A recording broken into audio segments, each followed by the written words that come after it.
Welcome to Simon Field on the campus of DC Everest Senior High School. It's Tuesday night American Legion Baseball.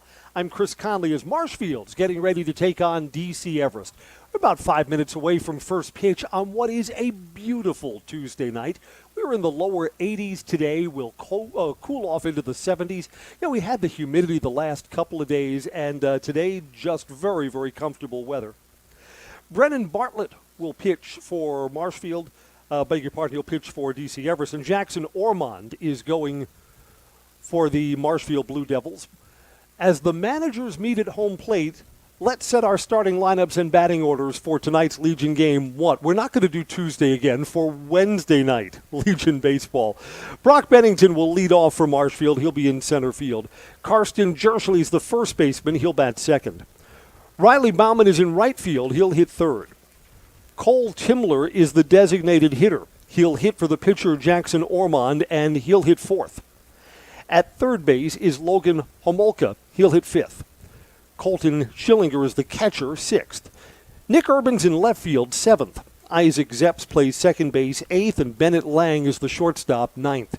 For visiting Marshfield, Bennington, Jerschley, Bauman, Timler, Homolka, Schillinger, Erman, Zepps, and Lang. For the home team, DC Everest, Kyler Soppe will lead off. During the high school baseball season, best bat in the Evergreens lineup. He'll lead off and play second base.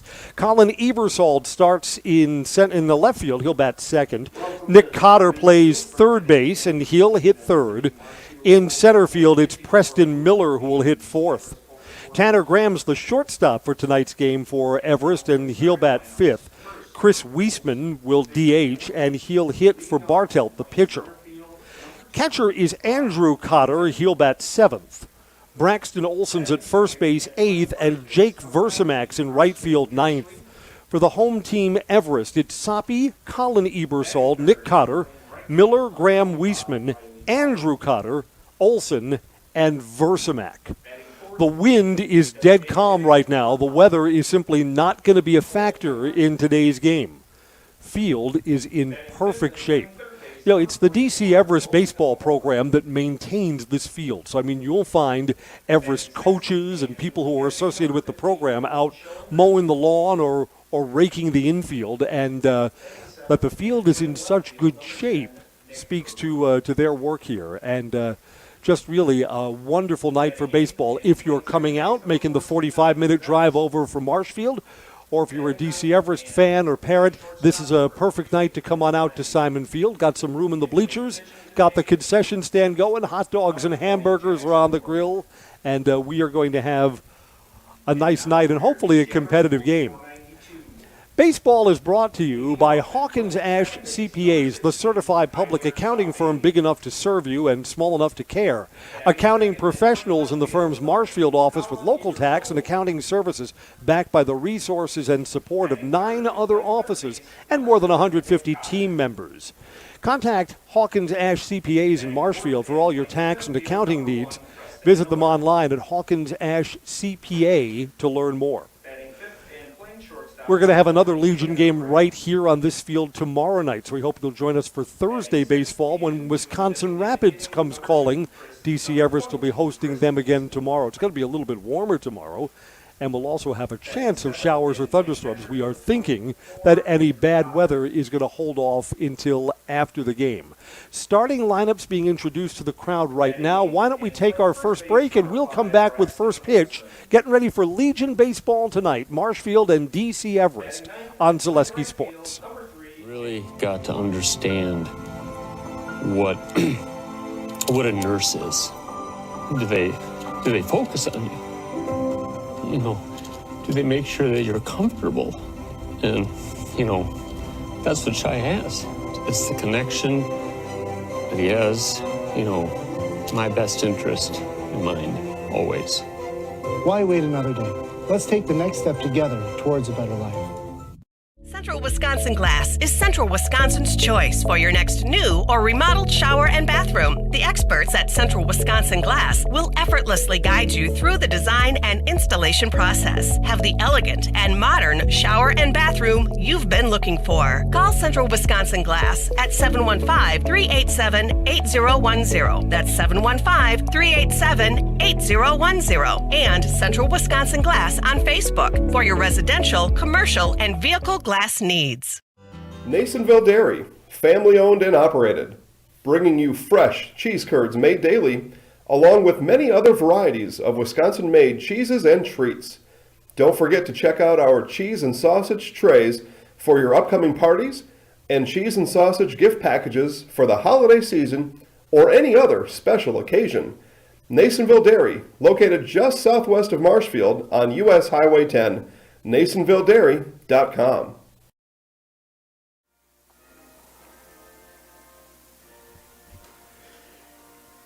You know, for all the complaining we do about Wisconsin winters, we probably don't brag enough about our summers, and we've got a great night as we get ready for baseball. My name's Chris Conley, normally the radio voice of the DC Everest Evergreens. Glad to pick up a game with Zaleski Sports and glad that you can look in on tonight's action from Simon Field. Brennan Bartelt, right-hander for the Evergreens, taking his warm-up tosses now as we get ready for first pitch. Let's set the DC Everest lineup behind him. Defensively, Colin Ebersol is in left, Preston Miller is in center, and Jake Versamax in right. The DC Everest infield, that's Nick Cotter at third base, Tanner Graham's the shortstop. Kyler Soppe at second, Braxton Olson will play first. Andrew Cotter just completed his sophomore high school year is catching, and Brandon Bartelt is taking his warm-up tosses. Now, I saw this Marshfield Legion team last week. They had an early lead against Wausau, and Wausau's a pretty good Legion team this year. Got a couple of college players back, so the Wausau Legion team is playing above the level that either Wausau East or Wausau West played at during the high school season. And that game last week, Marshfield had an early lead, then was really sunk by one big inning. They had an inning where 7 runs came in, 12 batters came to the plate, and then they were 10-runned in a 13-3 loss. This Everest American Legion team is a little bit easier opponent for Marshfield. I mean, Everest has always used the American Legion season as kind of a developmental league for the high school team. So they don't have a lot of college kids. They don't even have a lot of graduated seniors. These are a lot of juniors at the varsity level and junior varsity kids who are looking to move up next season. Here's Brock Bennington to lead things off, and we are ready for baseball. American Legion on Zaleski Sports.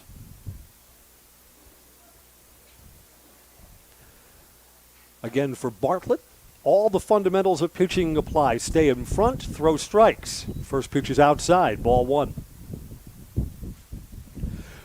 One of the design flaws of Simon Field, and this is a great place for baseball, but in our press box, just over the third base dugout, we look into the sun. This is popped up. First base side, is there a play behind the plate? Yes, there is. Catcher Andrew Cotter, just before running into the fence, makes the catch, and the first out is a foul out. As we move through the season, we're going to get Jershleys popped up. First base side, is there a play behind the plate? Yes, there is. Catcher, you started off with a breaking ball that's down low, ball 1. Yeah, we look straight into the sun from our third base press box. We're not set up behind home plate. We're a little bit off to the side. That pitch, a little outside, 2 balls and no strikes.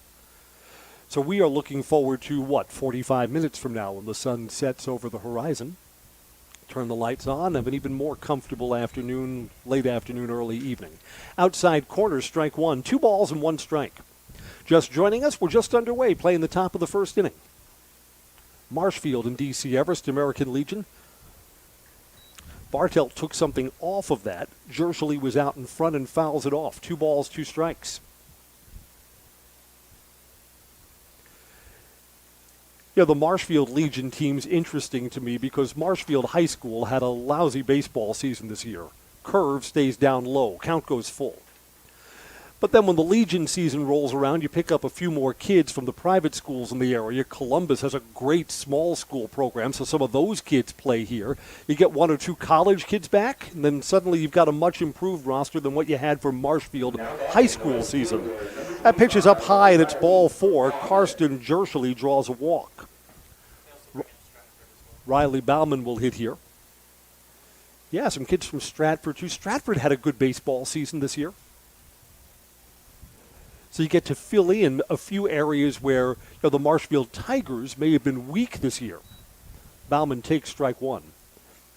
And at Marshfield High School, the last baseball season was really an anomaly. I mean, Marshfield's almost always above 500, and then suddenly they just lost a lot of their pitching and just didn't have as experienced a team. This has popped up, foul ground. Looks like there is not room for a play there. No balls, 2 strikes.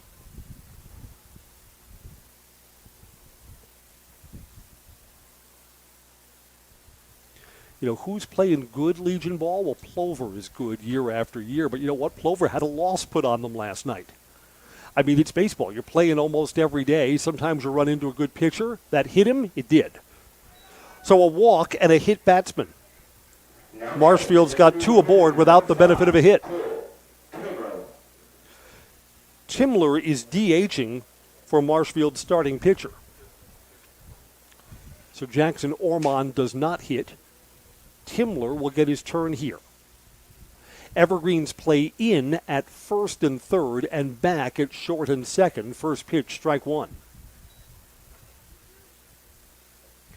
Again, you've got a younger pitcher here. You're trying to develop Bartelt. And the lesson is, these are all free passes. Make the other team beat you by hitting the ball. You've got 2 on here without the ball being put in play. That's up high, 1 ball and 1 strike. The successful pitchers at the high school level don't give the free passes. If you get hit with the bat, well, then fine. You tip your cap. You say, oh, gee, someone drove the ball, got a couple of line drives. That's what beat me. That's okay. Live to fight another day. A ball and 2 strikes. But at the high school and American Legion level, the walks, the free passes almost always seem to come around and score. Bartelt could help himself with a strikeout here. 1-2 pitch. Hit off the plate, slow roller, foul ball by a foot or so on the third base side. Thinking that the third baseman, Nick Cotter, would have been able to field that, step on the bag and get the second out by taking out the lead runner. Not to be. Instead, we'll do 1 ball and 2 strikes again. 1 out, and Marshfield's got 2 men aboard. Coming home at 1-2, outside, 2-2. Talk about this, too, at the high school level. A lot of pitchers have to struggle or fight through their mechanics when there are men on base. Bartelt can't do the full wind-up here. He's got to kind of slide step, and the mechanics are different. Here he comes, 2 balls, 2 strikes. That's a fly ball, and it's well hit to left field, going back, turning around. Did he make the catch? He did.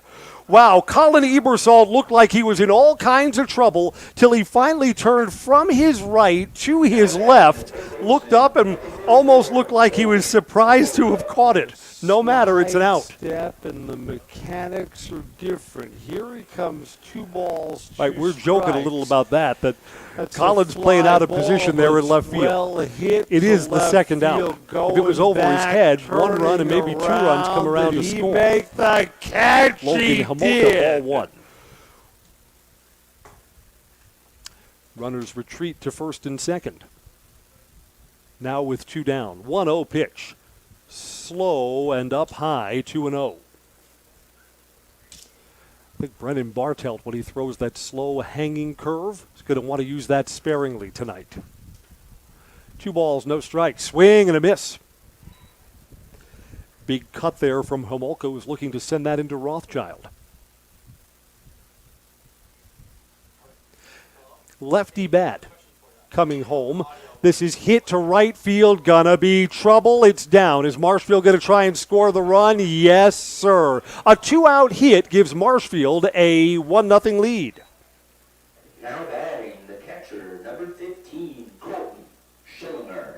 And the walk comes all the way around to score. Runners at first and third. Colton Schillinger, the opposing catcher.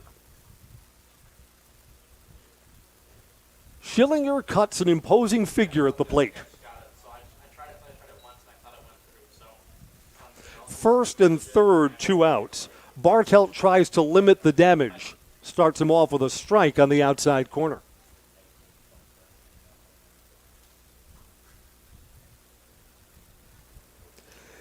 And again, Schillinger looks like he's ready to go at the plate. Wade carefully here. Throw over to first, runners back. If you're not familiar with Simon Field, there is no high school field that we play at that has more room in foul territory. I mean, the foul lines don't taper off here. So there's, 50 or 60 feet of foul ground beyond first and third. Ball and a strike now. So when you throw over to first, you cannot throw wildly. You're usually giving up 2 bases if you throw wildly on a pickoff move to first base. That's why more often than not, you want your pitcher to focus on getting the out with the batter that's standing in front of you at home. That's when fouled off 1 and 2. Bartelt can end the inning right here. 1 strike away from closing out the first with only 1 in. There are still runners at the corners. And ready to come home at a ball and 2 strikes. There it is, put in play, foul territory. There's room down the first base line, and Braxton Olson makes the catch. Marshfield benefits from a walk and a hit batter and then a timely 2-out hit. It's Marshfield 1, DC Everest coming up when we come right back on Zaleski Sports. R&R Flooring in Spencer is your place for the best in innovation and lowest pricing for your flooring project. New or remodel, tile, carpet, hardwood, ceramic, cork, you name it, R&R Flooring is ready for you today. R&R Flooring supports area programs like the broadcast you're watching and also supports area suppliers so you get great quality and pricing that fits your budget. Go to R&R Flooring today to see their showroom of flooring, furniture, mattresses, and custom-built showers. R&R Flooring in Spencer. Hi, this is Van Patrick Oates from Rapids Awards and More. People ask, what is the more part of Awards and More? Well, that means that we're more than just an award store. We engrave glass, wood, plastic, guns, Yeti cups, medals, knives, and so much more. We're located on the web at awardsandmore.us. And if you're in the Wisconsin Rapids area, visit our physical store at 1210 Pepper Avenue or check us out on Facebook. Rapids Awards and More than just awards.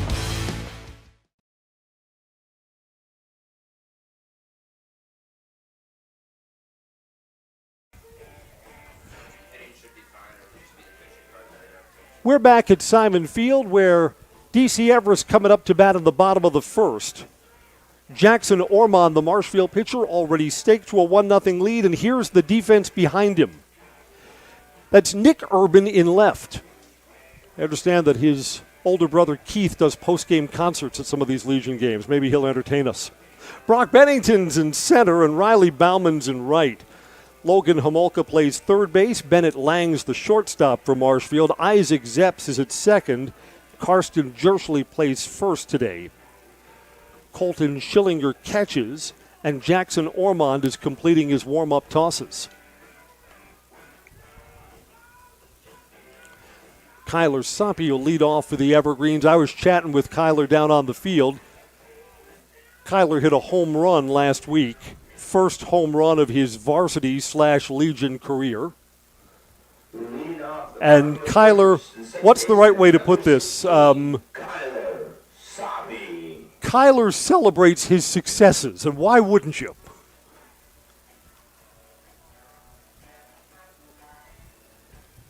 The Evergreens American Legion players have picked their own walk-up music. I'm not sure. I think you've got to be AAA or above before we go into walk-up land, but let's see. Kyler Soppe ready to lead us off. Soppe was above 400 for most of the varsity season. Just high, ball 1. Kyler fell just below the 400 line in the last week of the season. And then the Evergreens closed out their regular season with 2 games against Marshfield, and the bat got hot again.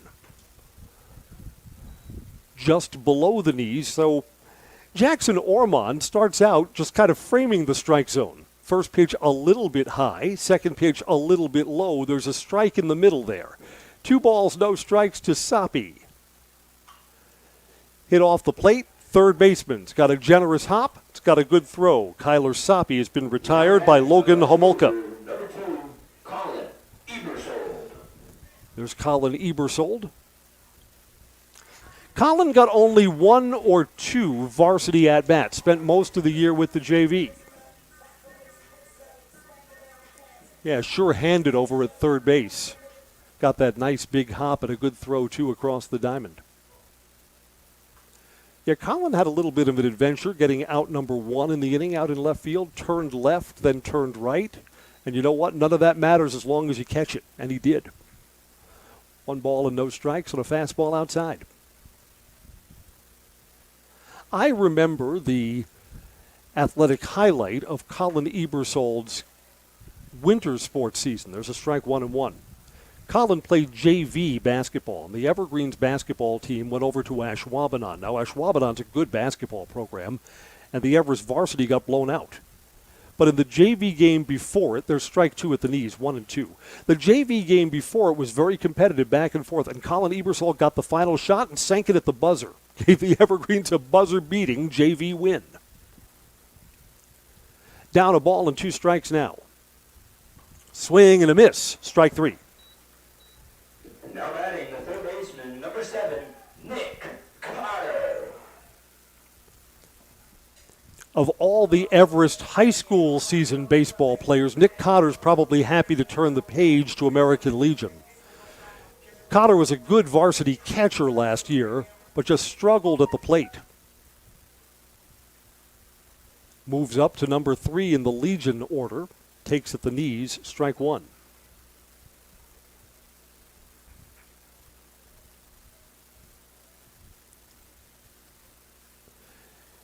Dead calm, 79 degrees at first pitch.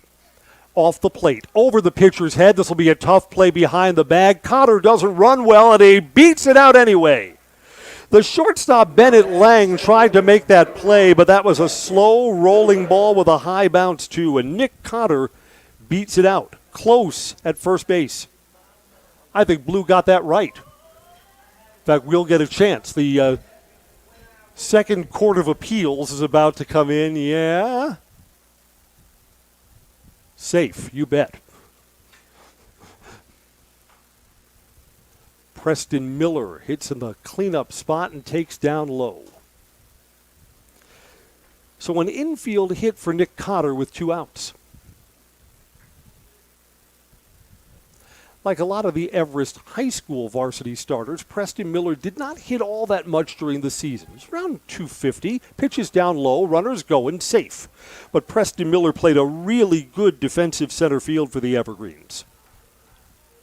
Said this during the radio broadcast during the spring. I love a rangy center fielder.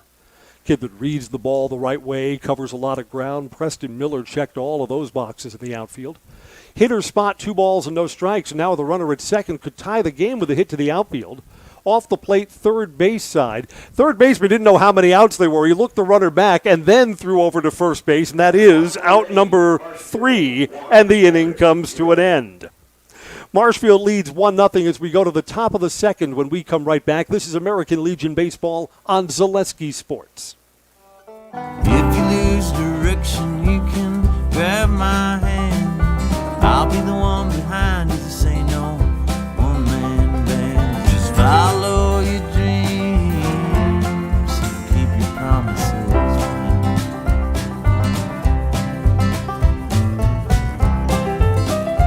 We're all different, but we all want great health insurance.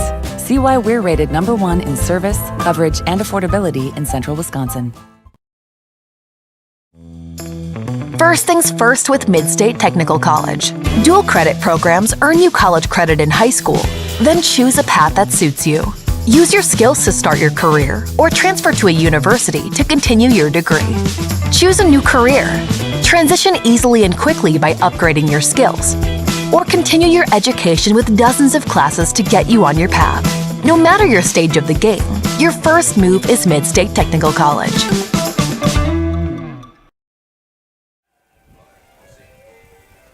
Second innings on at Simon Field. I'm Chris Conley.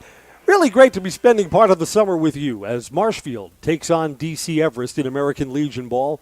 Blue Devils lead 1-0. They'll send 7, 8, and 9 to the plate.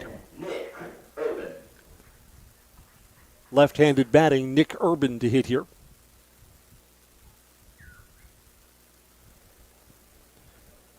I don't know, Brennan Bartelt didn't pitch poorly in the first inning. Hit a batter and walked a batter, then settled down and starts off Urban there with a strike on the inside corner. Both teams managing one hit, but Marshfield got that timely hit with 2 outs, drove in a run. Ball and a strike here as that's up high.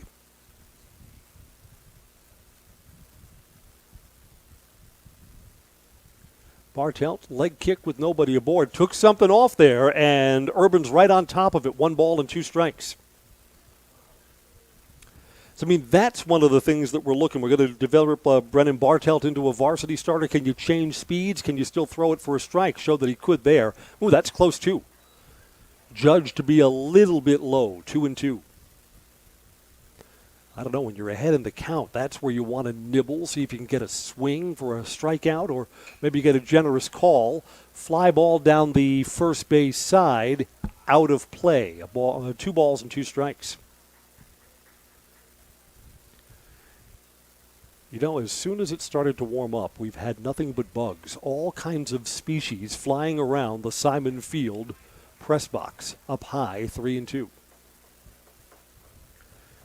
Should I share the bug story? We've told this before on the radio, but it's a new audience.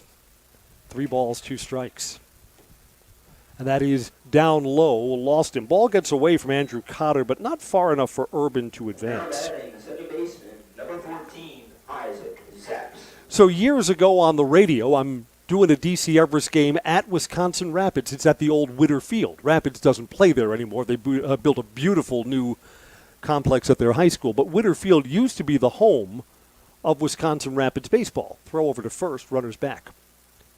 So the first game of the season, you can tell it's the first time all spring that the press box has been opened up. And the bugs, hit and runs on, fouled off. And as they turned on the fluorescent lights, the bugs started waking up. By the end of the game, there is a swarm of bugs above my head as I'm doing the radio broadcast. I mean, hundreds of them. And Wisconsin Rapids, they've always been great hosts. This ball is hit to short, maybe a double play. Second one, can Soppy make the turn? Yes, sir! 1 swing of the bat, 6-4-3, and the Evergreens of 2 outs. So at the end of the game, I tell our Wisconsin Rapids hosts, you've been great hosts again, but you really need to fumigate the place. And they say, yeah, we'll do that. A season later, we are again the first game of the year at Witter Field. And as soon as you walk into the press box, there's this smell of bug spray. They really did fumigate the place. And then when we opened up the window, hundreds of thousands of dead bugs that were nesting on top of the windowsill fell on our heads. So live bugs 1 year, dead bugs the next. Bennett Lang takes ball 1. That's down low, 2 balls and no strikes.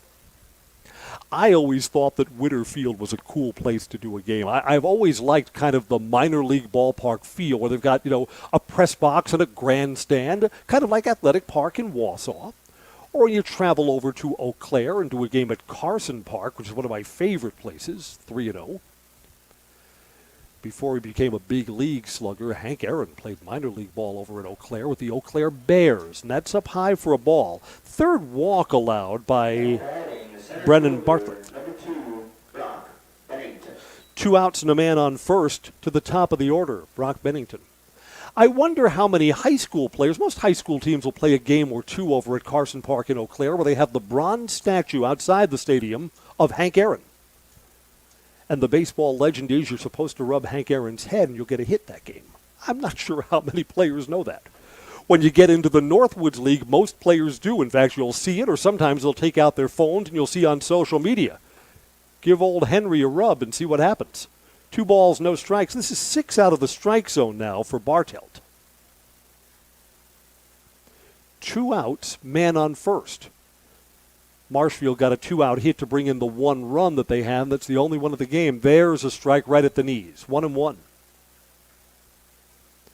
Yeah, the nice thing about going over to Eau Claire is that's a nice big field and very well maintained.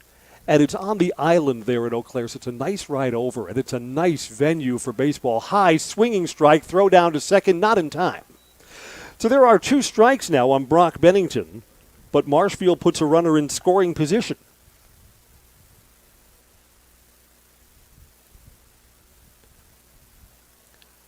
I remember years ago we did a game over in Eau Claire, and that was one of the hottest games. It must have been 100 degrees that afternoon.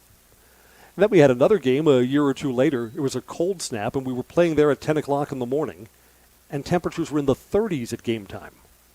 So I believe games at Carson Park were the hottest games and the coldest games. 2-2 pitch here, clubbed down the first base line and foul, so we'll do it again.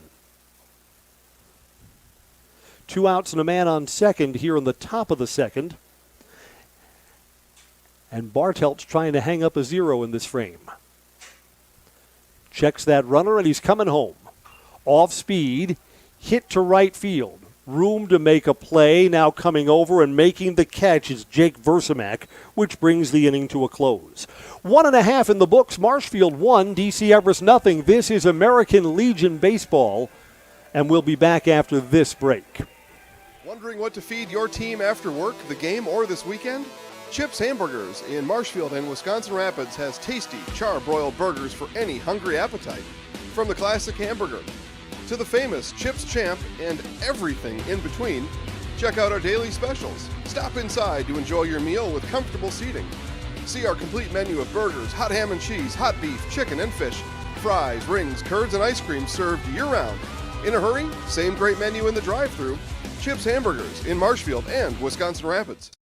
Little Sprouts is now open in Rudolph with the same great childcare you know about in Auburndale. Here's Brooke Sievers to tell us about it. The community here in Rudolph has been extremely welcoming, and we're excited to serve here just like we do up in Auburndale. Part of the process is to help out the school districts and to help the children stay, their 4K children to stay close and get services right here. We serve here in Rudolph 1-year-olds up until 12-year-olds, and up in Auburndale we serve 6 weeks old until 12-year-olds. Our Auburndale pea pods, wiggle worms, busy bees, and fireflies welcome the Rudolph sweet potatoes, lovely ladybugs, and beautiful butterflies. Contact Little Sprouts Learning Garden on Facebook today. Bottom of the second is on. Everest coming up to bat, trailing 1-0. And you'll see that Versamak in right field had this all the way, no problem, to bring the top half of the inning to an end. Tanner Graham to lead off for the DC Everest American Legion. First pitch to him, off speed, bounced off the plate. Third baseman with a big glove and a nice throw. Logan Homolka moving to his left, retires Tanner Graham. Chris Wiesman is DHing tonight. Plays shortstop for the Evergreens when he's not batting in the pitcher's spot.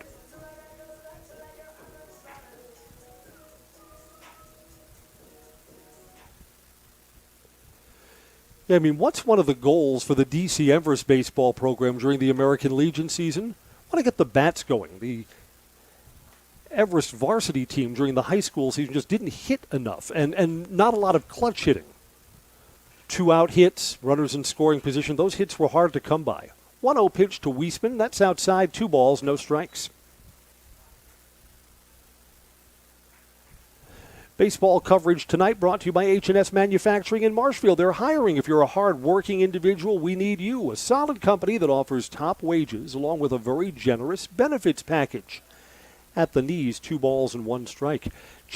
Check out the open positions at H&S. Benefits include health, dental, life, disability, plus 401k, cash bonuses, $2 shift bonus, and a substantial vacation plan. It has you earning vacation from your very first day. Looking for welders, painters, assemblers, first and second shift?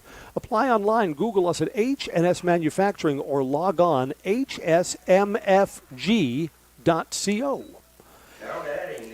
Hit to center field with 1 out, and Chris Wiesman's aboard. DC Everest now owns the hit column 2-1. Andrew Cotter. Older brother Nick caught almost every game for the Evergreens. I think he was spelled only 2 high school games when Andrew Cotter came up from the JV. Want to develop Andrew into the starting catcher for the next high school baseball season. Outside corner, strike 1.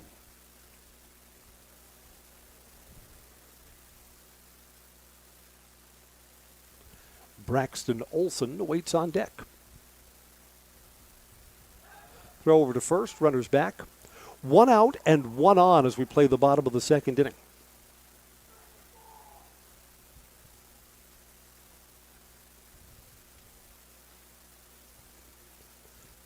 I think next high school season, Marshfield's baseball program is just going to be better just because they have more players with experience.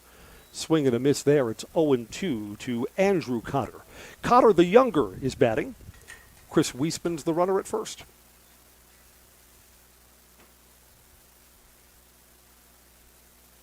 No balls, 2 strikes. Took something off, left that up high, 1-2.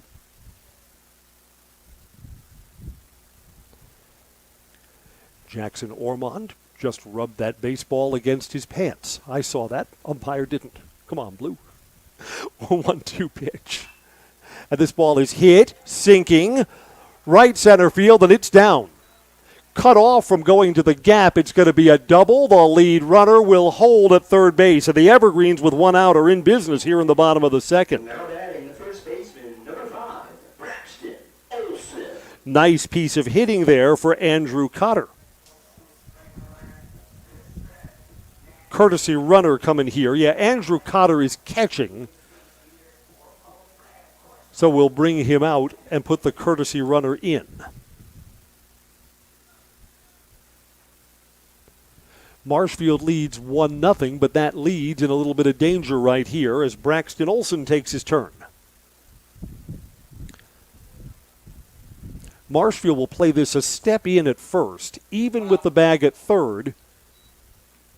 Shortstop and second baseman stay at double play depth, even though there's no force on the bases in this spot. If you're Braxton Olson, the mission here is contact. Get a run in a lot of different ways if you can put the bat on the ball. First pitch to Braxton, inside corner, strike. And Jackson Ormond does himself a big favor by getting ahead in the count right from the start.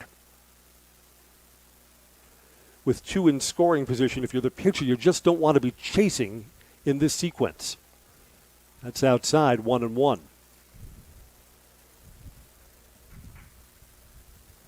Yeah, hit to the outfield could put the Evergreens in front. 1-1 pitch. It's fouled back, 1-2. While we said there are a lot of ways to get the run in this spot, you can't strike out here. Makes that an unproductive at-bat. So with 2 strikes, Braxton Olson's got to be playing for contact in this spot. 1-2. And there you go. 1 bounce to second. That's going to get a run in. Second baseman Isaac Zepps handled that tricky hop, but that is indeed a productive at-bat. Braxton Olson brings the runner in from third, and we're tied 1-1.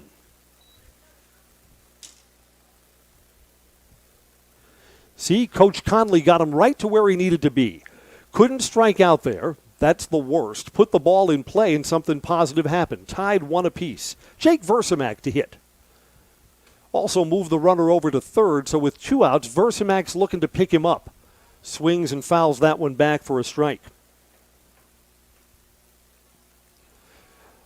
A lot of baseball still to play tonight, obviously. We're in the bottom of the second inning.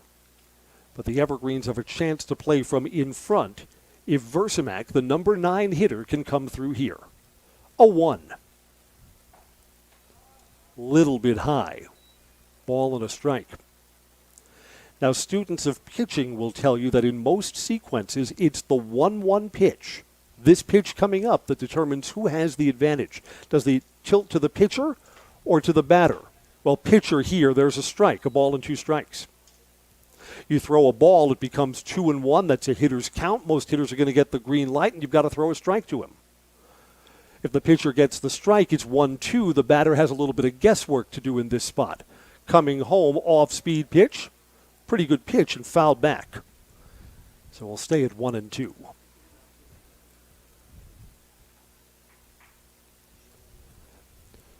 Versamak looks down to his third base coach. Riley Pazer's the only coach on the premises tonight for DC Everest. Riley, for the last 2 seasons, has done a great job with the Everest JV program. Got a nice demeanor, works well with the kids. Just graduated from UW Stevens Point. There's a ball that's hit to the second baseman. It's bobbled. The inning will continue, and a run will come in. Isaac Zepps, who made a nice play at second earlier, didn't handle what looks like a routine ground ball. The inning continues, and the Evergreens lead 2-1. E4. Unearned run. Bad luck for the pitcher Jackson Ormond, who should be out of the inning. And now he's got to face Kyler Soppe, 0 for 1 today. Yeah, nothing good happened there for Marshfield. Off-speed pitch strike. What should have been the third out is bobbled. The inning continues, and a run came in. And the Evergreens have a 2-1 lead. In the game that I saw Marshfield play last week, the errors hurt them. Kind of tomahawked, fair ball rather, in play. Center fielder comes in, and Brock Bennington has retired Kyler Soppe. The Evergreens get an unearned run that gives them the lead, 2-1. We'll go to the top of the third when we come right back.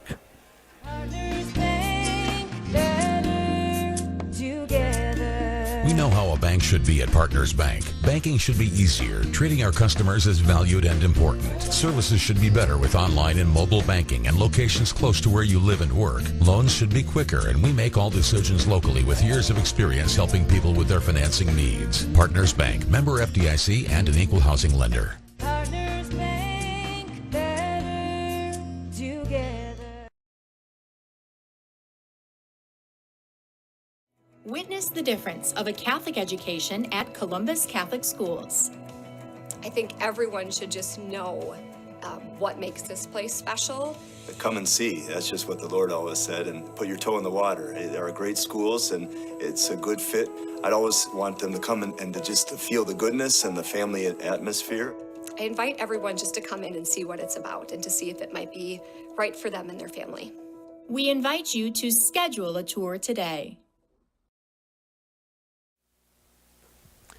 For the first time, Everest pitcher Brennan Bartelt is pitching with the lead. It's 2-1. Marshfield sends 2, 3, and 4 in their order to hit as the top of the third is on. I'm Chris Conley. Glad you're with us, watching and listening on Zaleski Sports tonight. Wisconsin Rapids and DC Everest tomorrow. Be here starting at 7. Strike 1. Beg your pardon. Blue saw that a little bit different than your friendly announcer did. 1-0. Jershely's one of the good bats for Marshfield. Fouls that one away. It's a ball and a strike. Marshfield got a run in the first. Had 2 aboard in the second, but could not score. Home plate umpire going out now to say something and personally deliver the baseball to Brennan Bartelt. Whatever that's about.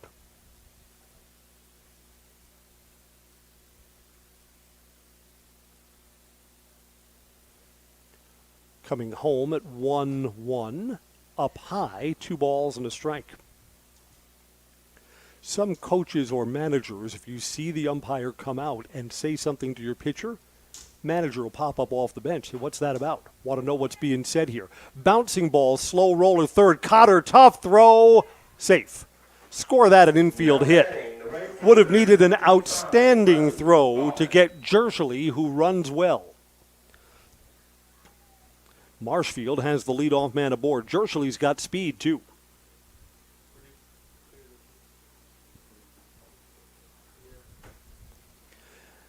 Now, when I'm acting as the official scorer, I'm always generous of heart. So borderline plays, hits. Riley Bauman to hit. Strike 1. So speed at first. Bartelt's got to tighten up the delivery to home. Got to defend that 1-run lead with a man at first. 0-1 pitch is inside, 1-1.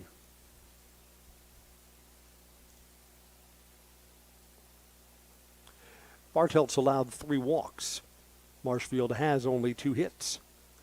And a 1-1 pitch popped up. Center field. Center fielder going back. Preston Miller. He's got range on that and 1 step shy of the warning track. Preston Miller. Where extra base hits go to die when Preston Miller's playing center field. There's the first out. Ball's not carrying tonight. Hit to the deepest part of the ballpark anyway. Cole Timler to hit.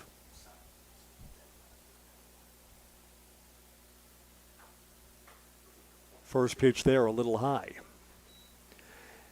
And you know, for as long and as loud an out as that was, doesn't move the runner over.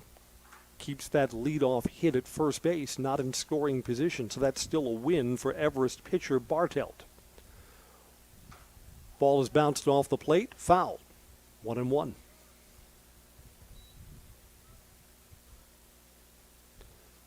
Now, I've got to tell you, usually, after a full season of doing high school sports on the radio, I like the more laid-back pace of the summer. I've been filling in on 1 or 2 of these American Legion games a week. It's been really, really enjoyable. Otherwise, just hang up my microphone and headsets until the high school football season begins. This has been very, very enjoyable duty. Throw over to first, runners back. Cole Timler awaits a 1-1 pitch.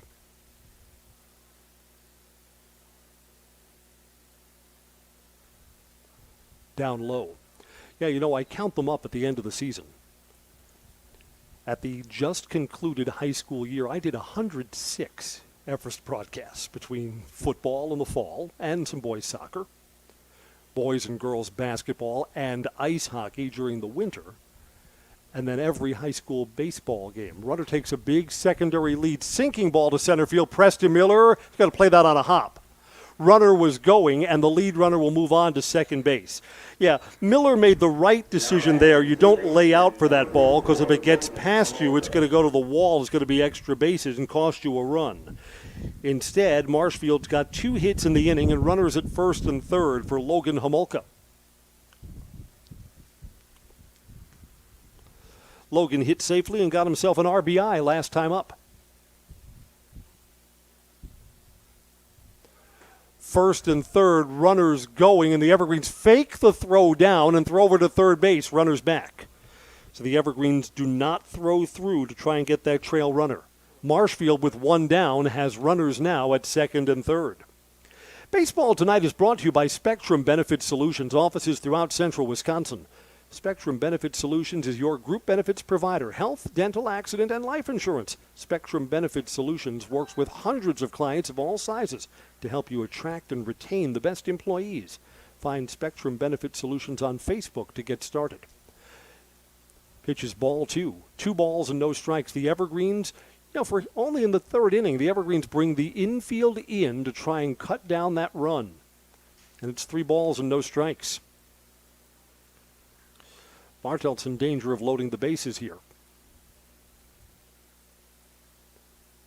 which I would imagine if the bases become full, the Evergreens probably move the infield back at double play depth. And that pitch is taking all the way and a strike, 3-1.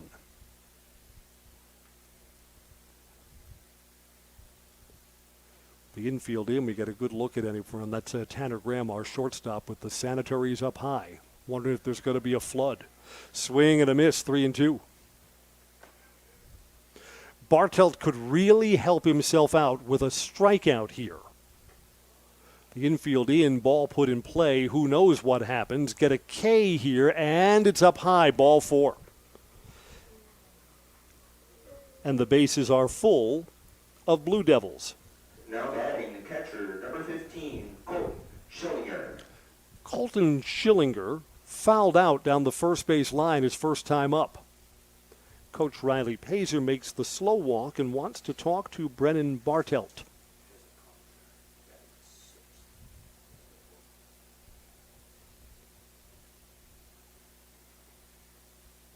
No pitching change coming up here. This is just about how we want to handle this bases loaded situation with 1 out. Schillinger's a dangerous bat in the Marshfield lineup. Marshfield trails 2-1. One swing of the bat in this spot could change that. It's a little unusual. Andrew Cotter, after Coach Pazer was done saying whatever he had to say, lingered, and the catcher had a little more to say.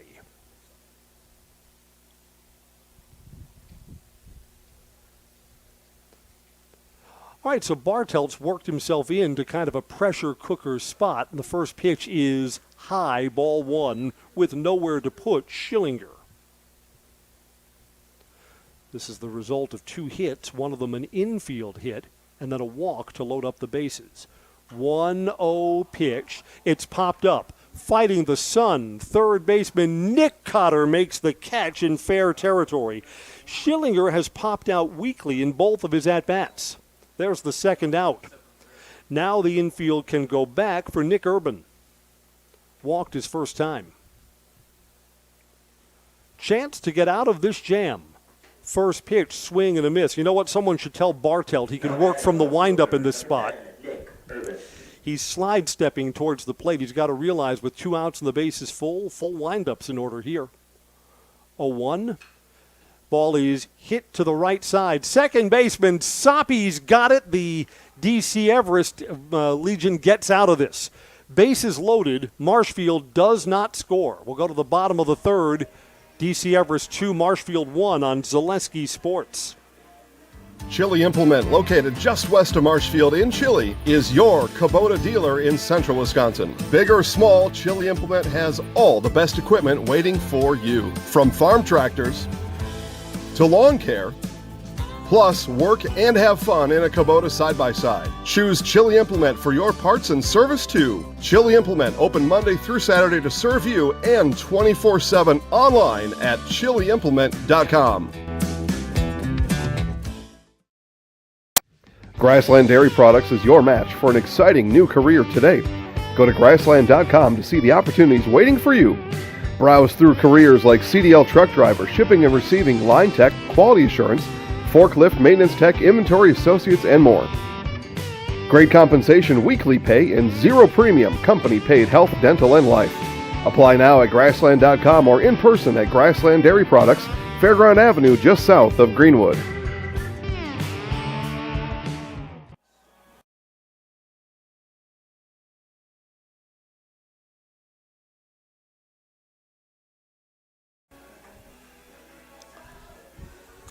Marshfield loaded up the bases with 1 out and came away with nothing. Everest will bat now in the bottom of the third with a 2-1 lead, and Colin Ebersol will lead it off. Now batting the left fielder, number 2, Colin Ebersol. We're reminiscing up here in the booth about some favorite Everest moments from a couple of seasons ago. You know, I've got one from the football season.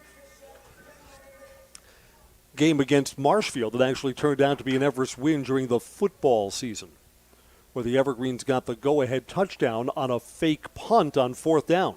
Ty Strelo. You know, Ty was a rollout punter, and on every punt during the season, he had the option of tucking and running if the defense was lined up on the other side of the field. If the defensive alignment was favorable, he could run, and he did on 4th down. Strike there, 1-1. So that kept a drive alive, and then Ty Strelo had a leaping catch in the back of the end zone that gave us the only lead change in that game, an Everest win. Swing and a miss out in front of that. Ball and 2 strikes.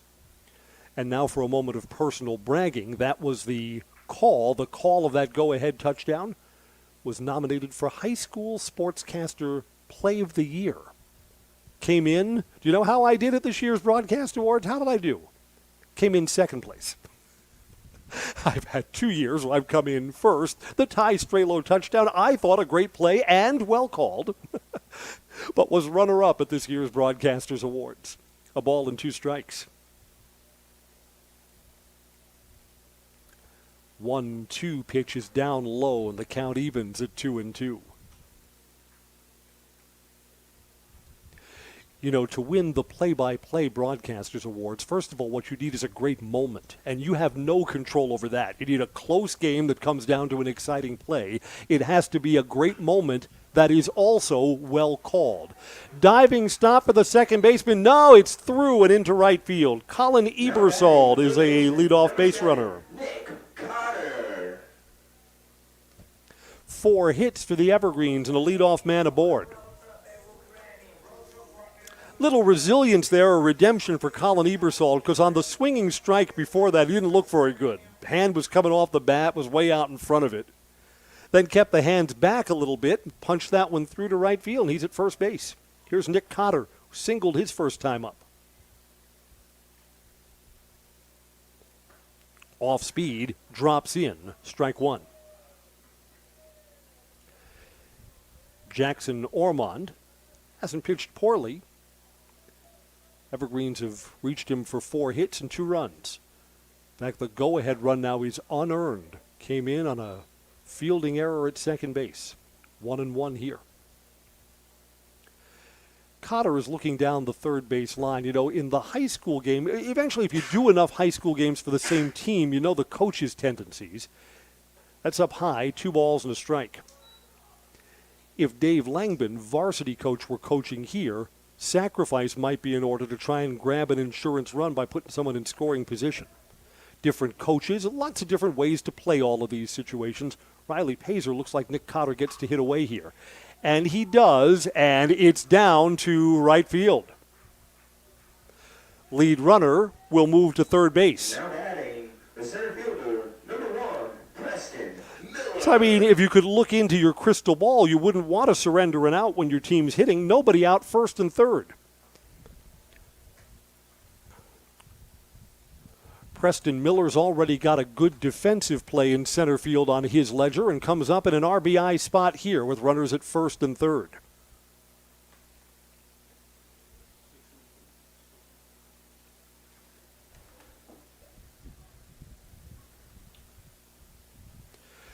So the bottom of the third for DC Everest opens with back-to-back hits. Marshfield plays in at third. They hold the runner on at first. Double steal here. Throw down to second. Runner is safe. The runner at third stays, does not advance. So with nobody out, the Evergreens now have 2 in scoring position.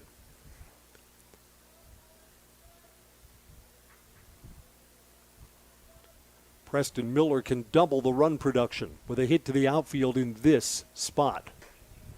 On the outside corner. Strike 2. Again, Miller, just like we said in the last inning, you got to look to put the ball in play in this spot. Marshfield's playing the shortstop and second baseman back. They'll give up a run on a ground ball to the infield. Checked his swing. He didn't go. Home plate umpire agrees with Mr. Conley. A ball and 2 strikes.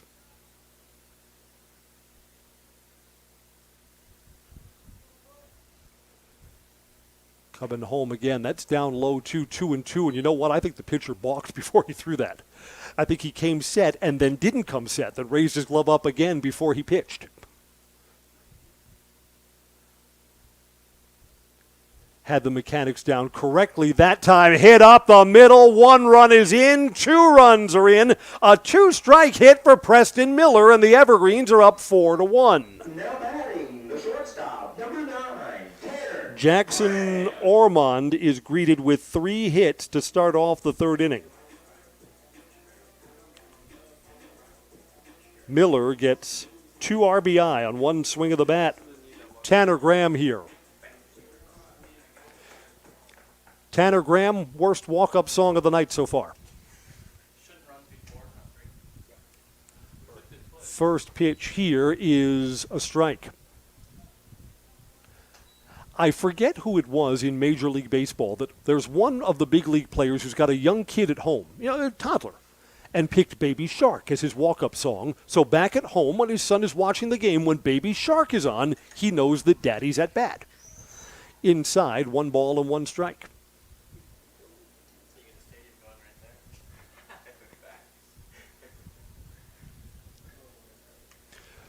Runner at first base, and there's still nobody out here in the bottom of the third.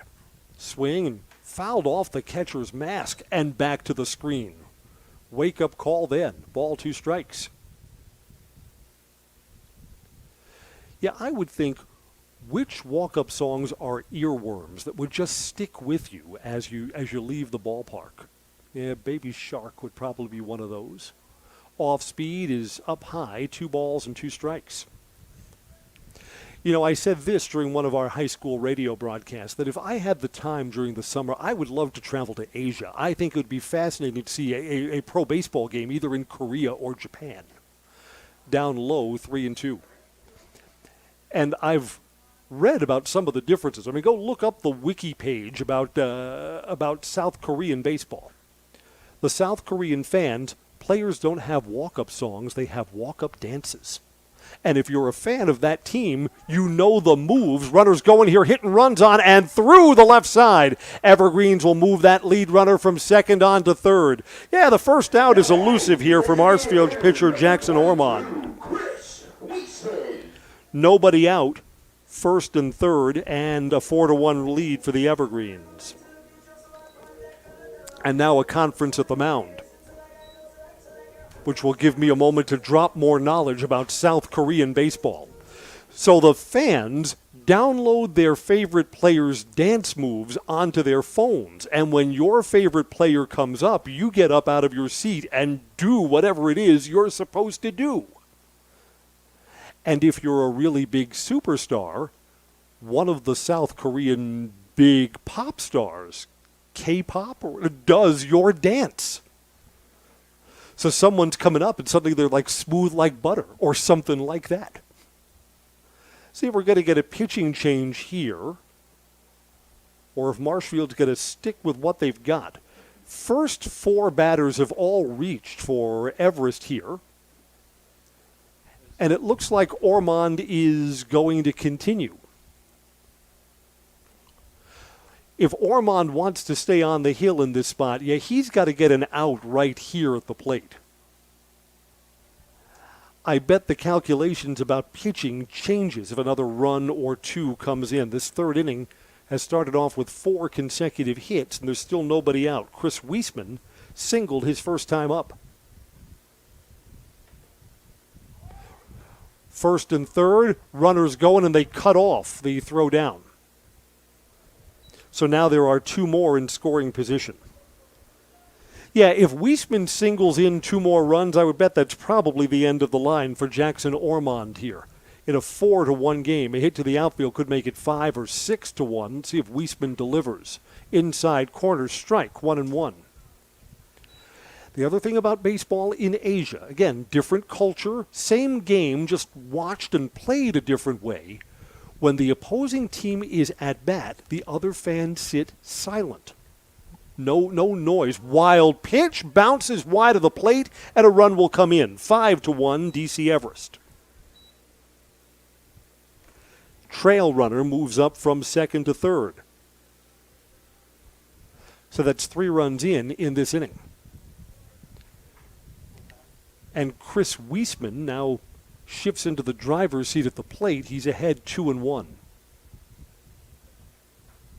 Again, play the infield back at shortstop and second, so a ground ball would bring in another run.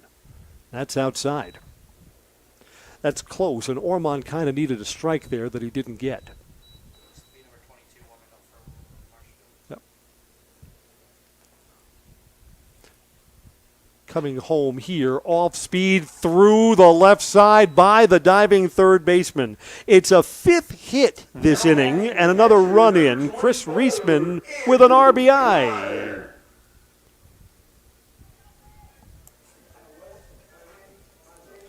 Cody Donahue is throwing in the bullpen for Marshfield. 6-1 Everest. Still nobody out. And here's Andrew Cotter. Man on first here. Throw over, back safely.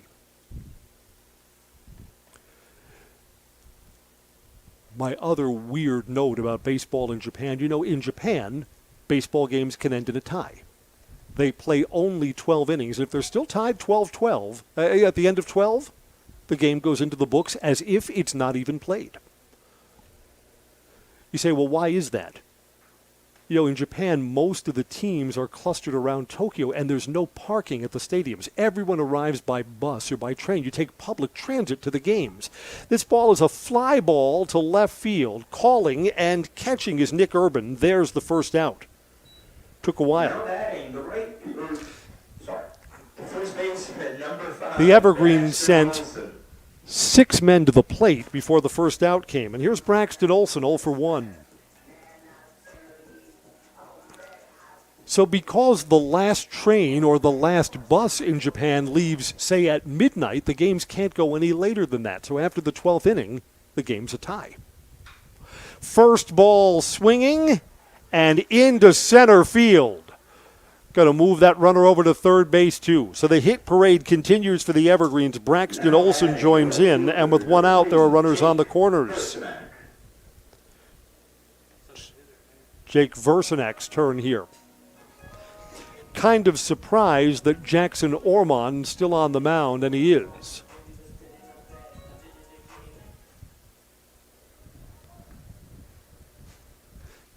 Eight hits for the Evergreens, 3 for the Blue Devils. Versamak hits here. Again, the Evergreens love the double steal in this spot.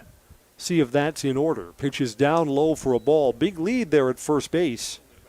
Braxton Olson. Yeah, you know, we're joking. I remember from the high school season, Braxton sometimes looks like he's running through molasses. Braxton had a couple of nice varsity starts, but when you see him on the bases, he's not Wheels. He's more like the trike. 2 balls and no strikes. Please remember to tip your waiter, guys.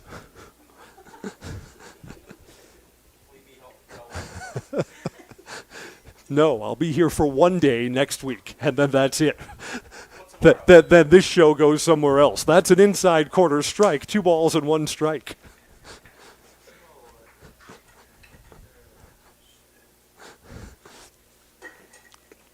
Evergreens have runners on the corners, and again, Braxton Olson maybe changed the calculus about the double steal. He stays there at first base. Pitch is over for 2 balls and 2 strikes. Jackson Ormond needs something positive to happen in this spot, seeing if he can get a strikeout with Versamak up here.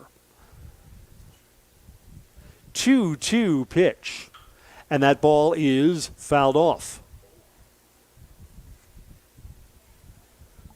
Pretty good pitch, too, as Ormond's bidding for the strikeout. We're playing the bottom of the third, and it feels like the wheels have come off a little bit from Marshfield here. There's only 1 out, and the Evergreens have 4 runs in. 2-2 pitch. And that is, Again, Ormond needed that, and it's judged just to be low. That looked like a pretty good spot. And the count goes full. Again, Versamak needs contact and can probably bring in that runner from third. Big lead. Line drive, sinking. Versamak delivers on a 3-2 pitch with an RBI single to left center. And Versamak's going to chug into second base with a double. Braxton Olson, the middle runner, yes, stops at third base. 7-1 Evergreens. That was a nice piece of hitting from Versamak. Again, someone you got in the number 9 spot. Count goes full, and he wins the battle at the plate and gets himself a run batted in 2. Kyler Soppe is 0 for 2. He's the 9th man to bat in the inning. Up high, ball 1.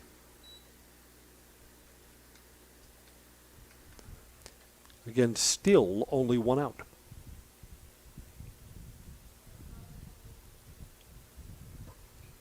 You know what? I have a little bit of a complaint now that the score moves to 7-1. That's inside 2-0. I think I've been a jinx for these American Legion games. The 2 games that I filled in on last week were both ugly blowouts, and this one, well, we're now at 7-1. And that's down low, a wild pitch. Gets away from the catcher, now it's 8-1. Even Braxton Olson could get in on that. You know we're just kidding, Braxton. I'd like to see Braxton pitch a little bit more. Again, the spot starts that he'd made for the Evergreens during the varsity season were pretty solid, and you'd like to see him get a few more opportunities during the Legion season. My complaint is that the Legion games that I've done, let's see, one of them was a 20-2 game, and you have to use all of your broadcasting skills when the game is 20-2. And then the game that I did last Thursday was a 13-3 game. So I have yet to see a Legion game that's gone full length. I've seen games that have come to an end on the 10-run rule. 3 balls and no strikes here. Late call strike, 3-1. Versimak is the runner at third. He moved up on the wild pitch, and Kyler Soppy's trying to drive him in. And that ball is hit deep in the hole and past the shortstop. There's a hit for Kyler Soppy. The Evergreens have batted around in the inning. And an RBI for Kyler. Wasn't hit particularly hard, but was hit to the right spot. 7 runs in this never-ending third inning. And now another conference at the mound, and a pitching change has been made. During this pitching change, let's see, should we take a break here? We will. There's 1 out only, and the Evergreens have built this lead to 9-1. Back after this break for a pitching change on Zaleski Sports. Jenny Shaner, Realtor First Weber, has been a Central Wisconsin resident her entire life. That means she has the inside edge on knowing the landscape and what it takes to care for your real estate needs. Whether you're buying or selling, Jenny Shaner, Realtor First Weber, is your friend and neighbor, ready to help. I'm Jenny Shaner, Realtor First Weber, with experience in residential and commercial real estate. Let's work together as a team for a win in your next real estate transaction.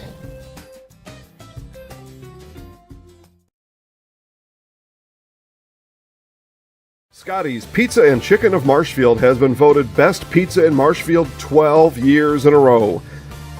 With popular choices like broccoli, bacon, cheese, drunken chicken, or any of the 25 specialty pizzas, Scotty's is ready to earn your vote now at 715-384-8118. Choose Scotty's for pizza, chicken, subs, sandwiches, and more. Carry out, dine-in, and delivery. Scotty's Pizza and Chicken, 715-384-8118. At Bauer & Fine Business Technologies in Marshfield, our company has been serving Central Wisconsin since 1955. We're still locally owned and believe strongly in supporting the communities that support us. If you're a current customer, thank you. If you're not a current customer, we'd love to work with you. Let's talk about copiers, printers, postage meters, and network services. Give us a call today at 800-288-2712 or visit our website at b-bt.com. Bauer & Fine Business Technologies. Better business together. The Marshfield Blue Devils go to lefty Cody Donahue after Jackson Ormond runs into trouble here in the third inning. The Evergreens have batted around. 7 men have come to the plate. The Evergreens with 7 runs in on 8 hits. Colin Ebersol got the hit parade going, and he'll bat for the second time. The clock between pitches to speed up play. And that's just different. That's just an adjustment for anyone who's come up pitching in, from the 80s, 90s, anywhere in the 2000s. But if you watch, there's a strike there, 2-1. If you watch like a baseball game from the 1950s or 1960s on ESPN Classic, I remember now, I grew up as a New York Mets fan, so I'm watching the 1969 World Series, where all those games, pitches down low, runners going, stolen base. Soppy's got good speed, moves into second and into scoring position with 1 out. It's 3-1 to Ebersol. So, I'm watching like Tom Seaver pitch, 1969 World Series, New York Mets. And the pace of play is just so much faster. Even with men on base, pitcher gets the ball, gets his sign, toes the rubber, and throws. You could almost imagine the pace of play to me looked like 2 pitches were thrown in the time that major leaguers take to throw 1 pitch. Cutter is in 3-2. Counts full now for Colin Ebersol. And then if you watch playoff or World Series baseball down low, Ebersol walks. First batter that Cody Donahue faces is aboard. Nick Cotter is cooking on a 2-for-2 afternoon. Yeah, in postseason play, World Series, or it's like there's a long, almost interminable delay between pitches. It's where the folks at Fox Sports take the cameras and go into the crowd and show us the stars of their sitcoms that are watching the World Series game. Ball 1 to Nick Cotter.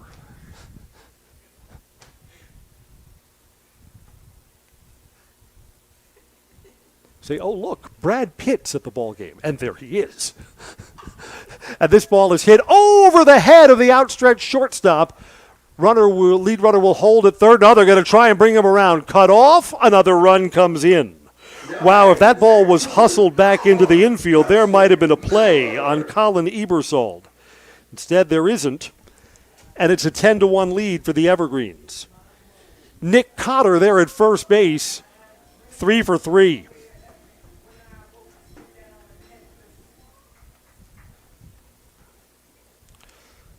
Colin Ebersold's got himself a game, and Preston Miller, 1 for 2. Yeah, everybody's hitting tonight.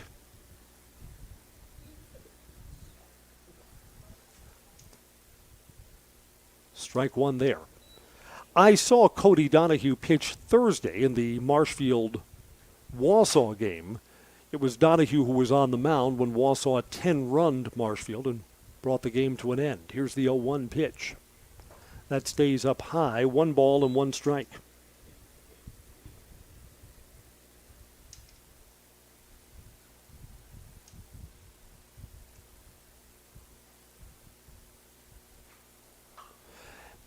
And this ball is fouled off down the first base line, a ball and 2 strikes. Preston Miller hitting and only 1 out. First 2 batters to face Cody Donahue have reached via a walk and via a hit. 1-2 pitch here, and that, well, the release was in the wrong spot. 2-2.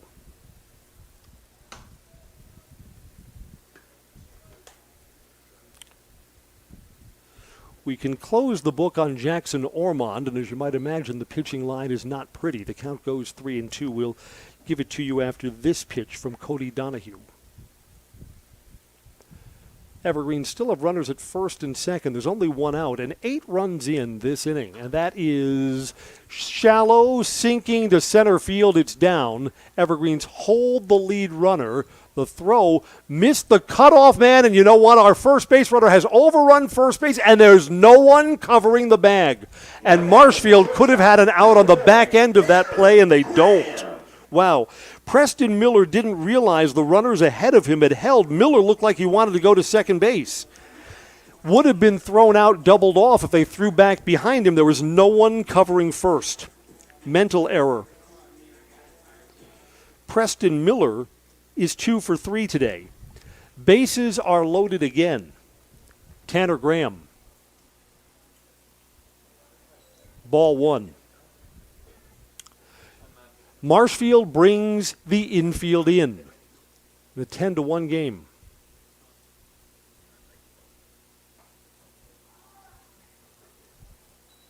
Close to the outside corner, but no. 2 balls and no strikes.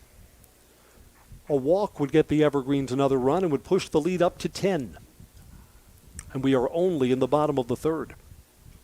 Fouled that one off. That was ball 3. I mean, I get it. It's a blowout game right now. You want to hit. You don't want to walk in these spots and drive the ball. But want to be selective, too, at what you swing at. 2 balls and a strike. Bounced off the plate. Shortstop going to get the force at home, and they do. So there's the second out for Marshfield, and no run scores there. So instead, Ebersold is cut down at the plate. Second out there. Chris Wiesman is 2 for 2 tonight. First time that he's facing Cody Donahue. Jackson Ormond, the starter, got only 7 outs, 2 1/3 innings. 11 hits, 9 runs are charged to him. 10 runs, beg your pardon, charged him, 9 of them earned. Struck out 1, walked none. Ball 1 to Wiesman with the bases full. Getting that second out, the force at home, allows Marshfield to play the infield back. That's a little bit high above the letters. 2 balls and no strikes. In a closer game, you might want Weisman to take a pitch here, but no, you give the kid a chance to hit, drive in more runs with the bases full. 2-0, hitter's spot, and that's away. 3 balls and no strikes. Again, even at 3-0, got to have the green light here.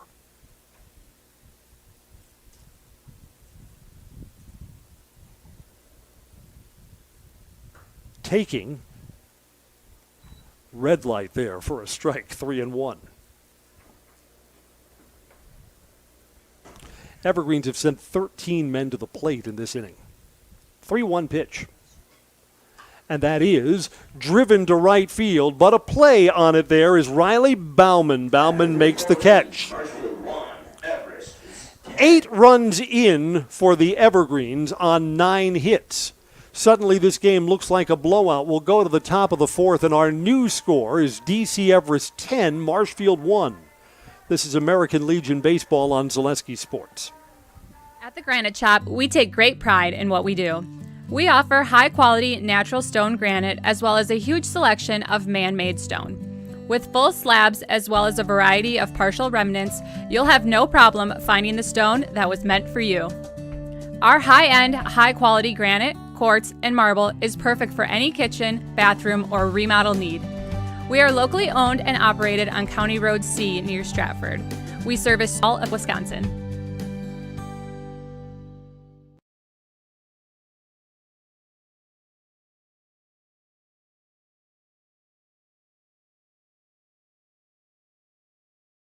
When you want to win games, you look for an expert. Here's 2-time national champion, Coach Jack Bennett.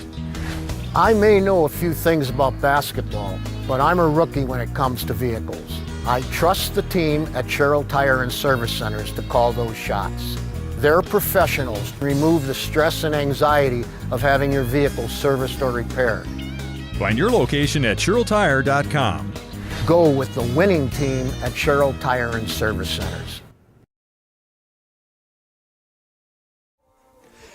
It's taken us a good long time to get to the top of the 4th inning, and here we are. Evergreens with an 8-run eruption in the bottom of the 3rd, and they now lead 10-1. Brennan Bartelt, the Evergreens pitcher, has spent a long time on the bench, waiting to go out and throw again. Sun is setting below the tree lines. Light's not on yet at Simon Field. Marshfield sends 8, 9, and 1 to the plate here. So Marshfield's got to try to eat the elephant one bite at a time, see if they can get a couple back here. Zeps bounced into a double play his first time up, and his first ball swinging popped up. Cotter behind the plate makes the catch. Now batting the shortstop, number 3, Bennett. Right. That's not quite the right approach at the plate. Your team's been out forever, and your first ball swinging and pop up in foul ground.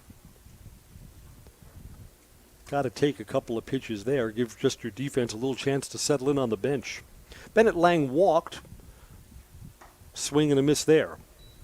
First time up, left stranded at second base, back in the 2nd inning.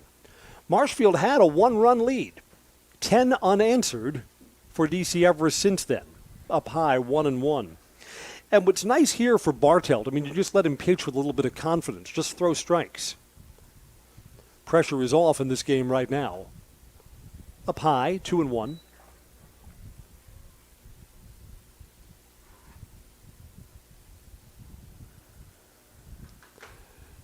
One out and nobody on. Fouls that one back. Baseball tonight is brought to you by Nicolay Construction. Time to get back to work. Find a great job with great pay at Nicolay Construction, a well-established family-owned business with a welcoming environment for you to be a part of. Find year-round work, carpentry, concrete, steel, and excavation, and you'll be home every night. Stop in and see Brad or Bob at Nicolay Construction, East 29th in Marshfield to get started. Get back to work. Nicolay Construction. Swing, miss. Bennett Lang is the second out of the inning. Nice piece of work here from Bartelt if he comes out after getting an 8-run inning and then strikes out the side as soon as he heads back to the hill. That's good pitching. Ball one here. Brock Bennington is 0 for 2. Fouls that one back, 1-1. Again, this game has the feeling that it just could be a 10-run game. We have to play into the 5th inning, and the Evergreens are up by 9, so not there yet. It's down low, well low, 2-1.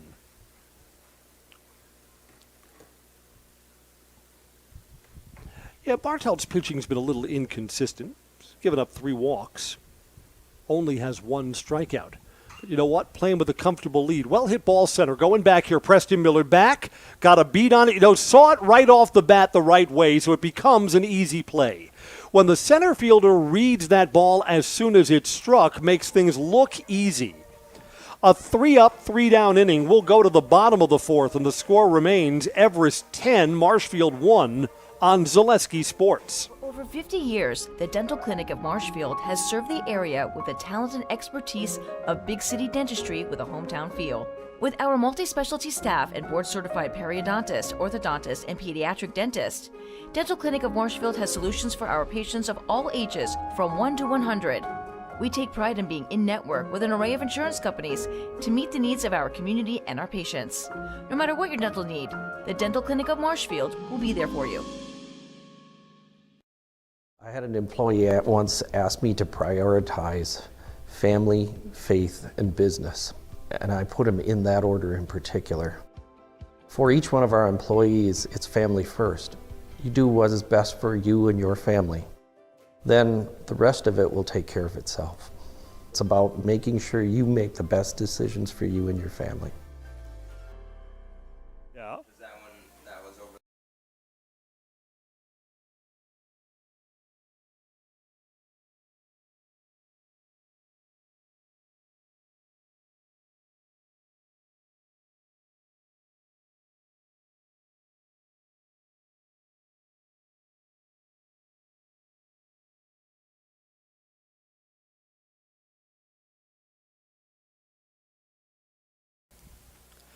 The bottom of the 4th is on. DC Everest to bat with a 10-1 lead. Andrew Cotter has a double and a fly out to left field. And Cotter, again, JV catcher for Everest during the high school season, has been solid behind the plate. I mean, this is a junior varsity battery. First ball swinging, and he's got another hit. Andrew Cotter starts off Everest to the 4th. The first baseman, number 5, Braxton Olson. I was joking with the players before the games, and everybody hits tonight, and that has come true. Courtesy runner on here for the Evergreens. Pearson McDonald will go down to first base. Here's Braxton Olson, who's 1 for 2.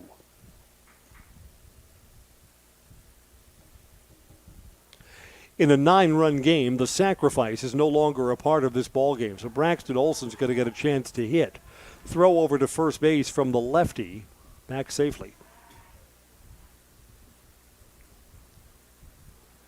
Scoreboard's got 13. I've got 14 Everest hits. I know, it's been spinning quickly. It was spinning around like a slot machine out there. Pitch is high and away.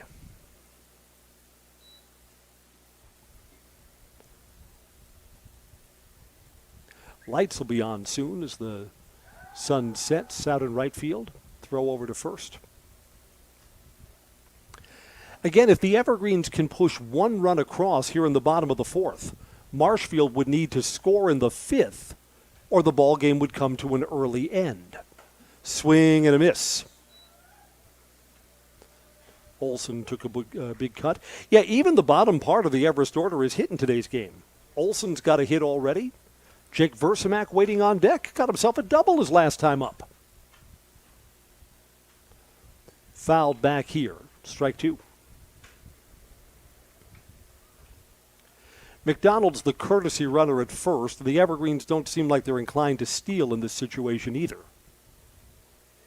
And I don't know, you can argue that maybe you should, because if you can get this game to an early end, if you can 10-run your opponent, you've used only one pitcher. You set yourself up pretty well for games later in the week.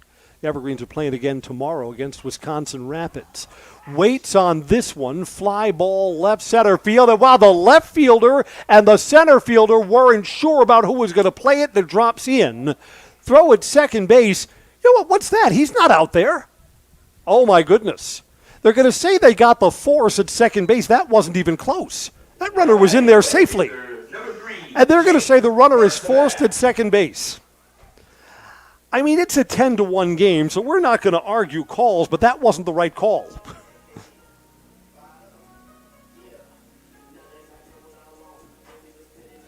So they're going to say that the center fielder threw out McDonald. No, that wasn't even close. Bouncing ball to first. First baseman's got it, steps on the bag. There's the second out. Runner advances over to second base. Now batting, the second baseman, number 16, Kyler. 2 outs now. So let's see if Kyler Soppe can drive in the 11th run, which would make it a 10-run ball game. Soppe is 1 for 3.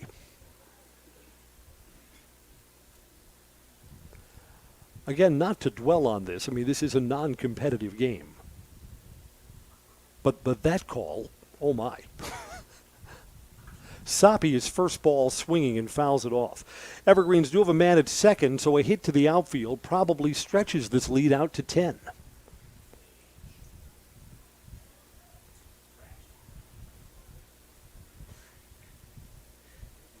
The Evergreens have 15 hits, and we're only in the 4th inning.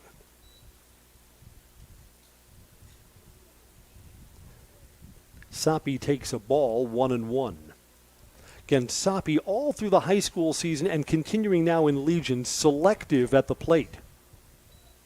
Again, that looks like a pretty good pitch, but Soppe lays off it, and it's judged to be inside. He's worked himself ahead in the count, 2-1. Good eye, batter's best friend. That's up high, 3-1.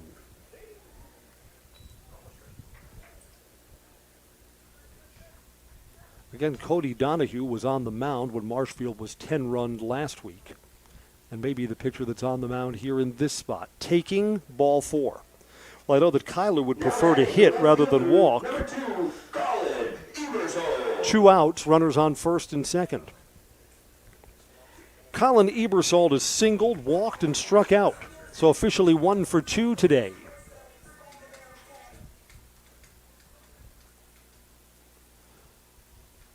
Colin Ebersold probably moves up to be a varsity starter, playing somewhere either in the outfield or infield next season. Takes ball 1. Baseball is brought to you by Fleet Farm. Don't miss Fleet Farm's Countdown to Summer event. Save on everything outdoor work and play, lawn, garden tools, grilling, and fishing gear. Save today. Fleet Farm, proudly serving the Midwest since 1955. Ebersold takes a strike. It's 1-1. There are 2 down. Marshfield's looking to hang up their first 0.5 innings since the first. Hit off the plate, and then hits Colin. Foul ball, strike 2. 1-2.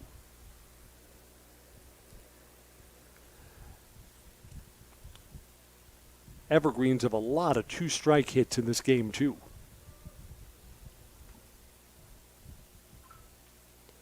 Coming home at a ball and 2 strikes, Donahue delivers curve. Collins way out in front of it, strike 3. And the Evergreens, for the first time in a long while, do not score. We go to the top of the 5th. Everest 10, Marshfield 1 on Zaleski Sports.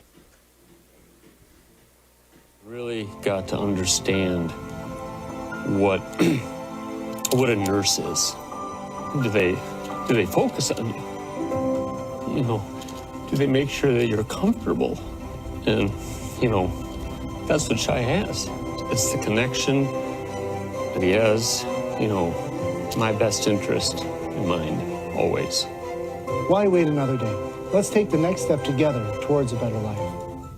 Central Central Wisconsin Glass is Central Wisconsin's choice for your next new or remodeled shower and bathroom. The experts at Central Wisconsin Glass will effortlessly guide you through the design and installation process. Have the elegant and modern shower and bathroom you've been looking for. Call Central Wisconsin Glass at 715-387-8010. That's 715-387-8010. And Central Wisconsin Glass on Facebook for your residential, commercial, and vehicle glass needs.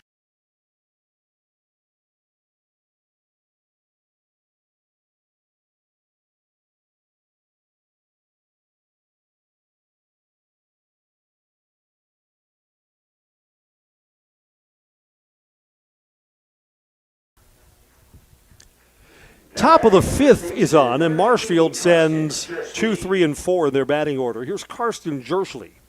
He's got one of Marshfield's 3 hits today.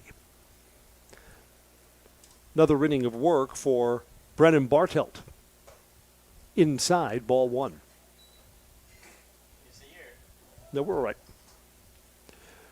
The sun is just above the tree line out beyond right field in foul territory. It is affecting our view. 2 balls and no strikes. And as you've probably heard, we've just hit the money button for Wisconsin Public Service.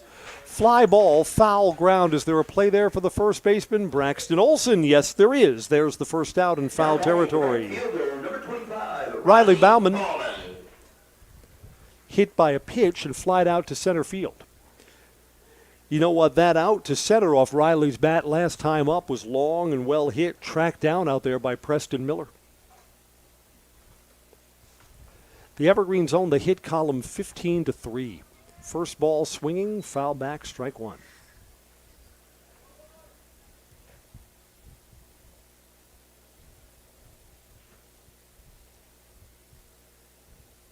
Big leg kick coming home, off speed, out in front.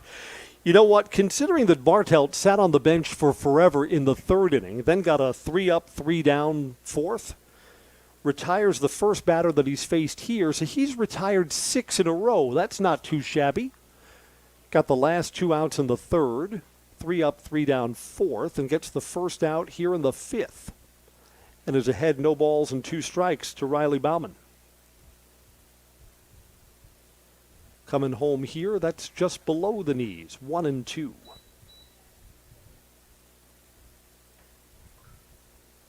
As the lights come on at Simon Field on the DC Everest campus. You know, we went an entire high school season this year, didn't need the lights at all. Count fills up 3 and 2.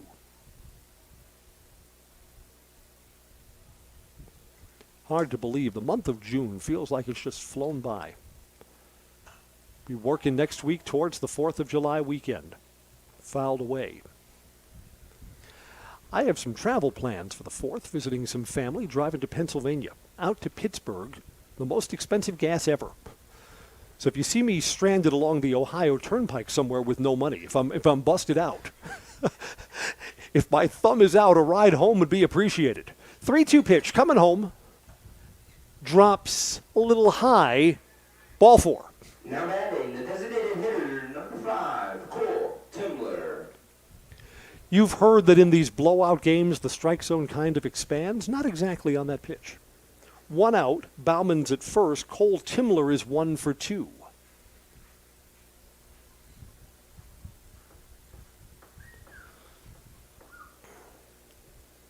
Again, Bartelt, after he was staked to this really big lead after his team got up 10-1, it's like his confidence has grown on the mound. Throws over there to first, runners back.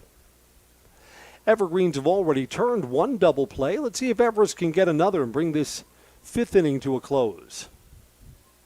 It's inside, ball 1.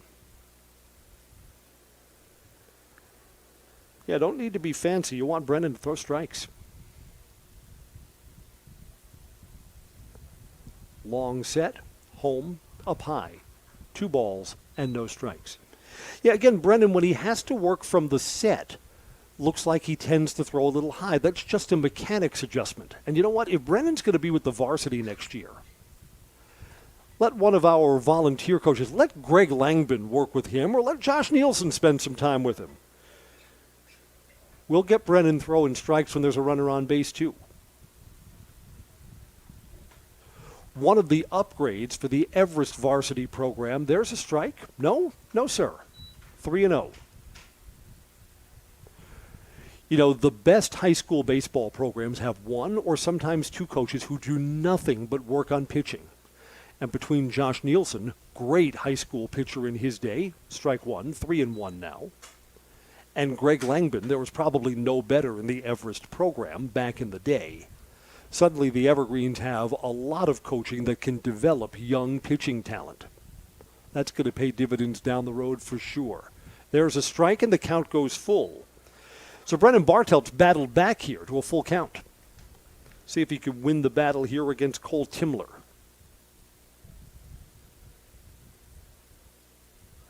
Runners going, hit and run, and that's a fair ball.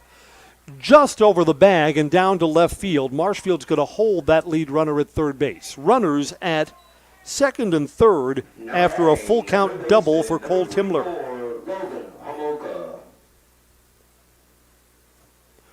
Logan Homolka to hit now. He's been on base for both of his at-bats. Walked and singled. Evergreens will play Nick Cotter in a step at third base. First ball swinging, it's a fly ball.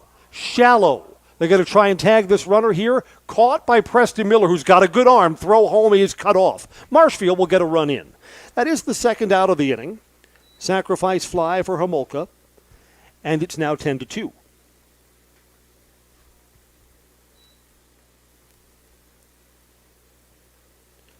Colton Schillinger is ready to bat now. Because the Evergreens cut off that throw, the runner does not advance. The trail runner stays at second base. 10-2.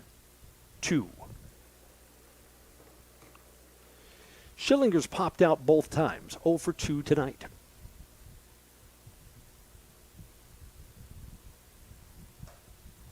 Strike one, just at the letters. Yeah, Marshfield's got more to do before the Evergreens feel a little bit threatened. It's a 10-2 ball game. But part of that would be picking up this RBI at second base. Fly ball, shallow center, got to come in. Long run, and it's in front of Colin Ebersold, and a run will score. Yeah, that's a mistake from the Evergreens. Should not have thrown home. That throw is wild, and on the throwing error, the runner will move up to third base. Now batting, left fielder, number 10. Got to find the cutoff man there. Still an RBI for Colton Schillinger. Schillinger moves up to third on the throwing error. 10-3 now. Nick Urban. And kind of the challenge here for Bartelt with 2 outs. Want to strand that runner at third base. Don't want to let Marshfield get any closer in a 10-3 ball game. And again, when you're pitching with such a big lead, you want to try and get spots where there's at least a little bit of pressure on you, where you're challenging yourself. And this is one of those spots. 1 ball and no strikes. And that's up high, 2-0. And again, Bartelt could use his full windup here, and he's a more effective pitcher when he gives the full leg kick and comes home with that runner at third. He has the luxury of doing that, and yet he's not. Again, if you have an extra coach and someone who works just with the pitchers, you'd probably be telling him that. Pitch is down low. It's a walk. On the corners now. The second baseman, number 14, Isaac Zeps. Bartelt's allowed 6 walks, and the Evergreens are going to make a pitching change here. Coach Riley Pazer comes out and has already motioned to the bullpen. While we have a pitching change, I think we're going to take a commercial break here.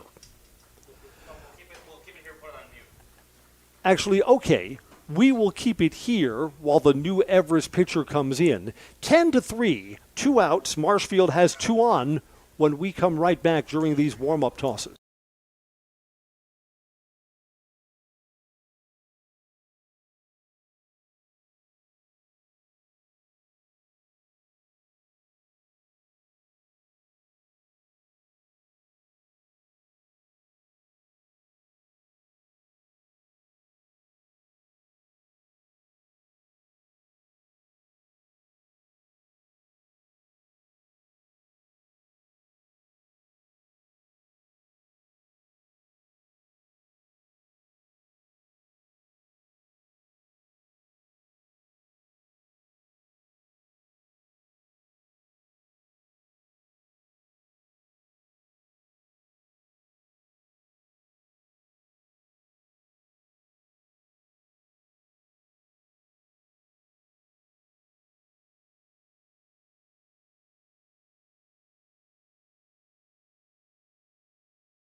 Pitching change for Everest. Cole O'Brien, right-hander, comes on as Brennan Bartelt's afternoon comes to an end. Isaac Zepps to hit with 2 outs. Runners going, pitches down low. The Evergreens will not challenge. You know, it's a 10-3 game. If Zepps delivers a hit and brings in 2 more runs, things become a little bit interesting. Instead, he pops it up, and this is going to end the inning. Braxton Olson makes the catch. Cole O'Brien faces 1 batter and brings the 5th inning to a close. Marshfield gets 2, and our new score is 10-3 as we go to the bottom of the 5th on Zaleski Sports. Nasonville Dairy, family owned and operated, bringing you fresh cheese curds made daily, along with many other varieties of Wisconsin-made cheeses and treats. Don't forget to check out our cheese and sausage trays for your upcoming parties and cheese and sausage gift packages for the holiday season or any other special occasion. Nasonville Dairy, located just southwest of Marshfield on U.S. Highway 10, NasonvilleDairy.com.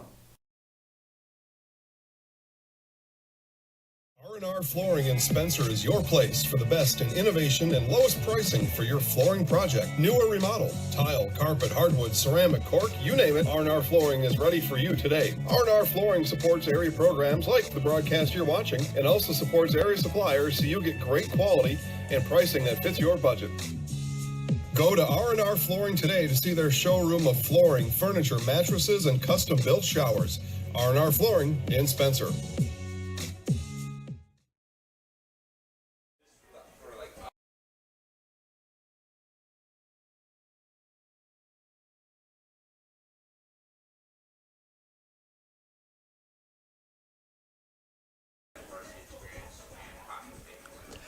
Bottom of the 5th inning. Everest to hit, leading 10-3. Should the Evergreens push 3 runs across the plate, the game comes to an early end. And here is Nick Cotter, who's working on a nifty little night, 3 for 3 so far. 2 of the hits came against the starter, Jackson Ormond, the 3rd against Cody Donahue. See if he can get another against Cody in this spot. So the Evergreens look to start off their bottom of the 5th inning. Cotter's first ball swinging popped up. There's going to be a play on this in foul territory. Catcher Schillinger has it. First out. Now batting the center fielder, number 1, Preston Miller. Nick was not patient there, and there's the first out.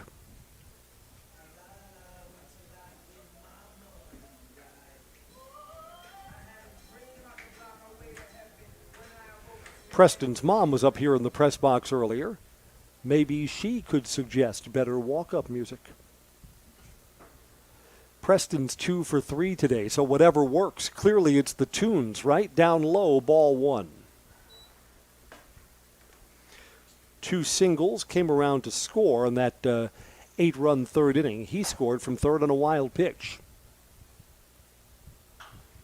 Bounced off the plate. This is going to be a tough play. Shortstop coming over. Throw at first. He's safe. Infield hit. It's the 16th hit for the Evergreens. That kind of looked bang-bang at first base. Preston Miller's got himself a 3-hit night.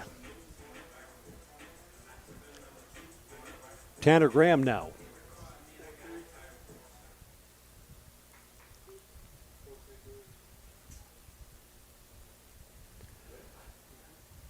The 10-run rule runner is now sitting in the on-deck circle. Yeah, it's Chris Wiesman.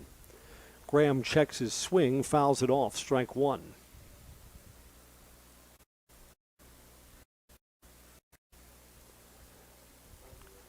These American Legion games tend to move right along, too. Slow roller to short. They'll get the force at first and will not be able to make the turn. Tanner Graham on a fielder's choice. Preston Miller is out.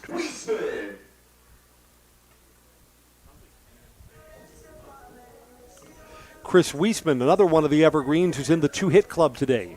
2 for 3.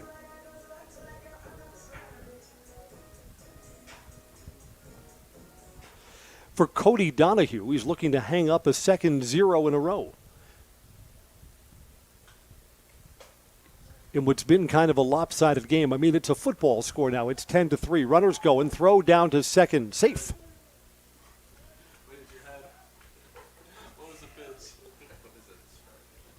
Evergreens put another run in scoring position.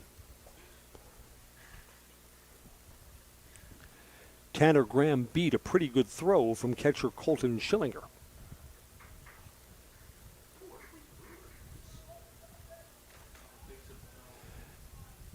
No balls and a strike here to Chris Wiesman. Runner's going to try and take third base, and he's in there. So Tanner Graham's making a little bit of a pest of himself on the bases. Steals second, now steals third. 2 balls and no strikes. Looking to pick up a run with 2 outs.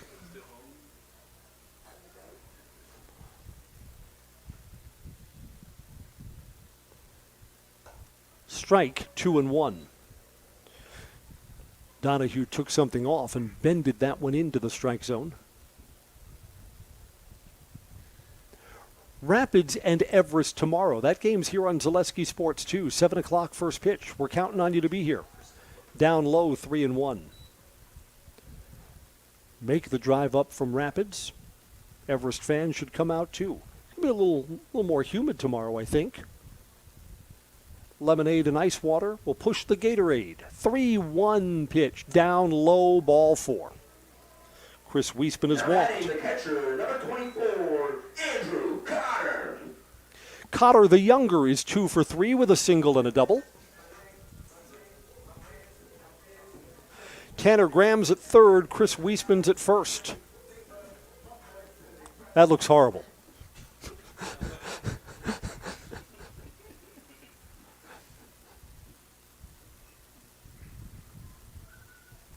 Suddenly it's the jiggiest press box that you could possibly imagine.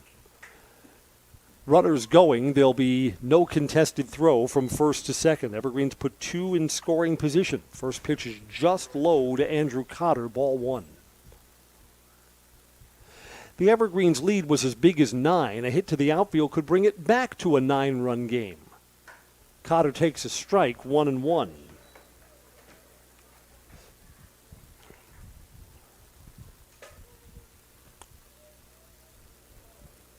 Runner at second, Chris Wiesman, asks for time to tie the shoelaces in a 10-3 ball game. Come on, Chris. Andrew Cotter's ready to hit. He's waiting on a 1-1 pitch. That was a pretty good one to hit, too.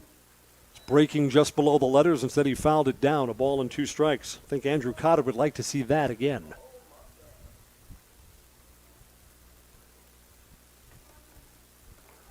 Wheels Wiesman was off second base like a shot. He was going to try and score on a hit there. 1-2 pitch. Curveball reaches out. Fly ball on the infield. Third baseman's got it.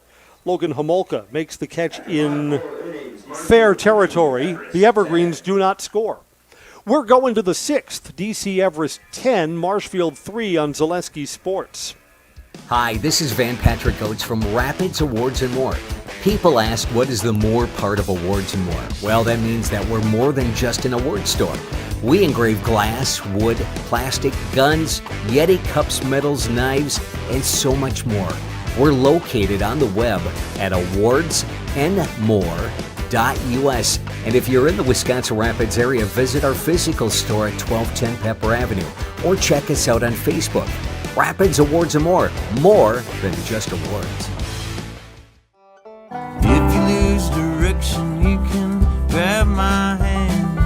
I'll be the one behind you to say no one-man band. Just follow your dreams, keep your promises.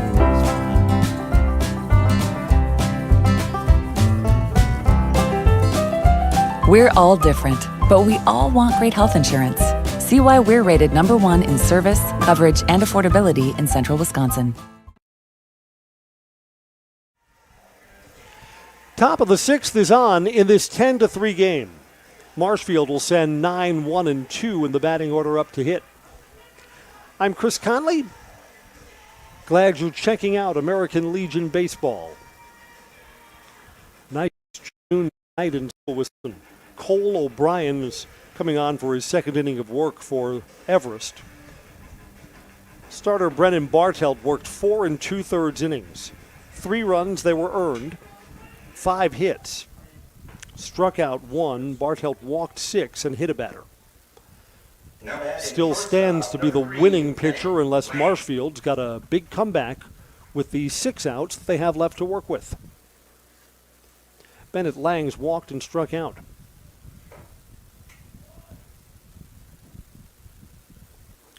First pitch from O'Brien. First ball swinging, popped up foul territory, no play down the third base line.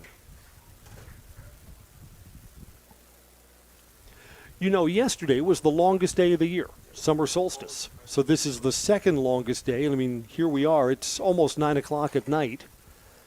Still got some daylight left. 0-1 pitch, up high, 1-1. I mean, anything you want to do outside. Golf, motorcycle, baseball in our case. It's nice, long summer Wisconsin nights. Down low. 2 balls and 1 strike. I mean, when we go into some of our high school field houses to do basketball games in the winter, it seems like it's dark before 5 o'clock. It's up high, 3-1. You know, Cole O'Brien looks a little bit uncomfortable out on the mound in this spot. Like his lead, his plant foot, kind of fallen in all different spots. He's having trouble finding the strike zone here, 3-1. Aimed that one in, 3-2. Still didn't look particularly comfortable, like he willed that one into the strike zone on the inside corner. He's battled back to a full count. And that's up high. Now batting, center fielder, number 2, Brock Bennington. O'Brien came on and faced only 1 batter in the 2-run 5th inning for Marshfield, and stranded 2 in scoring position when he got Isaac Zepps to pop out. Brock Bennington now hits.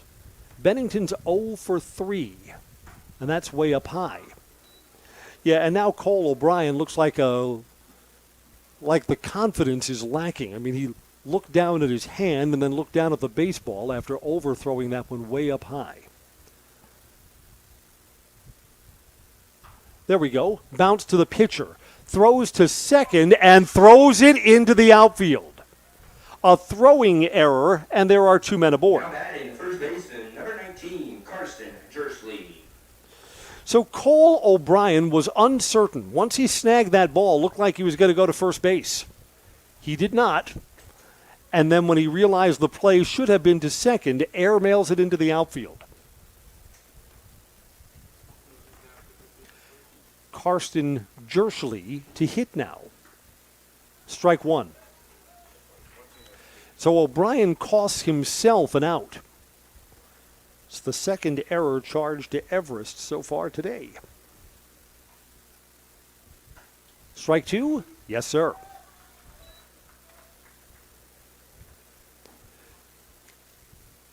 You know what? It's almost like the error got the wildness out of O'Brien's system. He comes back and throws 2 strikes.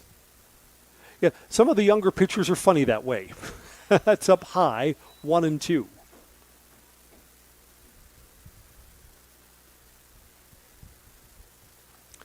One thing that you see over and over again from younger pitchers, that when they reach back and try for something extra, ooh, that's as close to strike 3 as it could have been. It's outside, 2-2. Yeah, sometimes when the pitchers reach back like they're looking for something else, they overthrow and throw high, throw out of the strike zone. This ball is off the fists, a bounce to Soppy at second. There's the first out, back to first, not in time. The Evergreens get 1 out, and there are runners on the corners.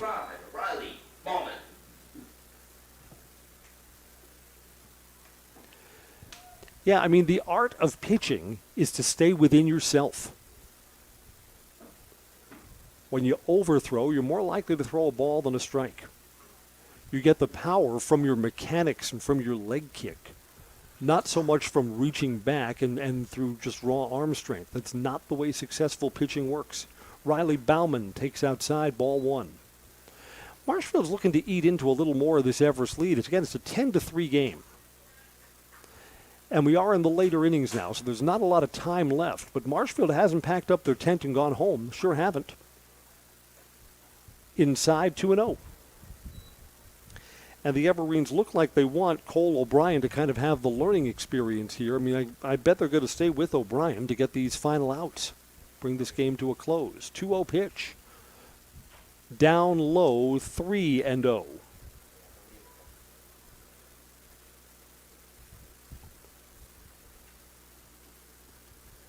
Runners who are on board here without the benefit of a hit.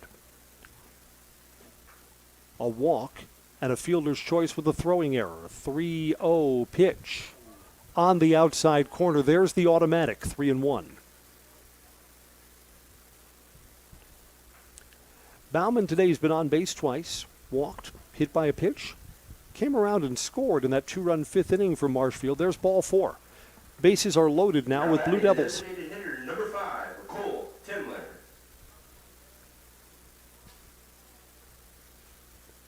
Cleanup batter hits with the bases full. And Cole Timler is 2 for 3, so this is kind of a dangerous bat. Again, Timler with an extra base hit sure makes things interesting, and Everest coach Riley Pazer comes out to the mound. Having a chat with Cole O'Brien, there's 1 out. You know, this visit to the mound also, aside from visiting your young pitcher, you get to set up your defense here. Bases are loaded, there's only 1 out. So the conversation is, do you want to go home and try and cut down a run? You want to play for a double play, keep the infield at double play depth?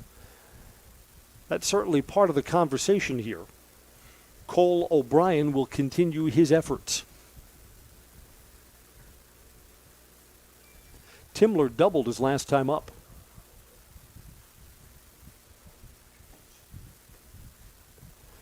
Marshfield's really going to think they're edging back into this game if Timler delivers an extra base hit. Strike.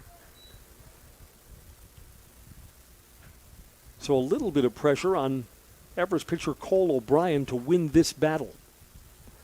And the defensive alignment is again back at double play depth at second and short and in at the corners. Low, 1 ball and 1 strike.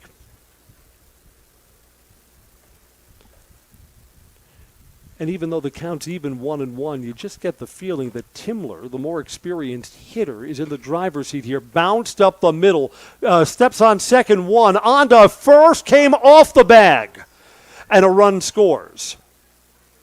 That's the right call. Kyler Soppy, the second baseman, got the force. There's the second out. But with the runner bearing down on him, had to rush that throw to first, and it was up high. It's a fielder's choice and an RBI for Cole Timler, and it's 10-4.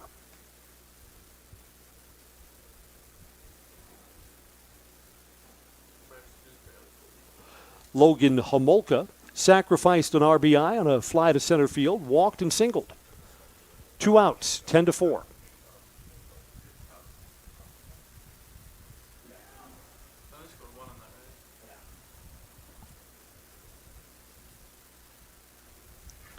Still an opportunity with 2 outs. Homolka's got a runner that he could pick up at third base. What was at one point a 9-run DC Everest lead is now a 6-run lead. Pitches inside. Runners going from first base and no throw down. So, Marshfield puts 2 in scoring position. And a 1-0 pitch coming. A little bit high, 2-0.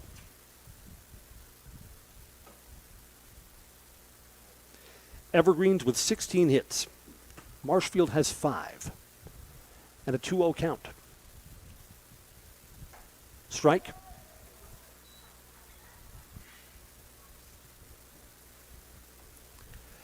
That's Jershely at third, Timler at second. And Homolka's job is to try and pick him up. Took something off, left that up high, 3-1. Colton Schillinger's on deck if the inning continues. He could be batting with the bases loaded. See if O'Brien can battle back in this spot. There are 2 outs. And that ball is hit, well hit to left center field. Ebersol going back. He got turned around, and it goes over his head. 2 runs are coming in. Colin Ebersol is kind of playing out of position there. He's not normally in the outfield.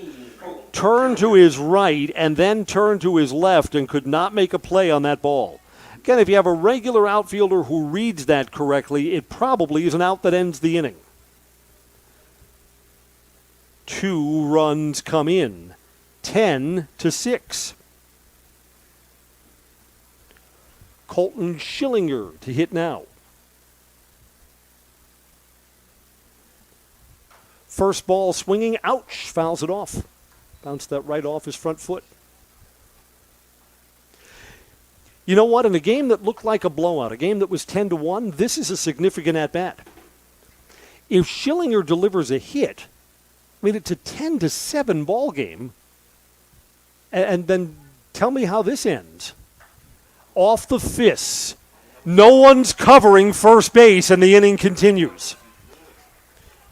The pitcher went back, and Kyler Soppe went in, and the problem there is the first baseman, Braxton Olson, straight off the bag, and no one was covering first base. So there's no throw to be had. It's an infield hit for Colton Schillinger. First and third. I mean, if the defense is right there, you probably get an out and you probably end the inning. Nick Urban has walked twice and grounded out. Double steal here. The Evergreens do not throw down. Runner stays at third base.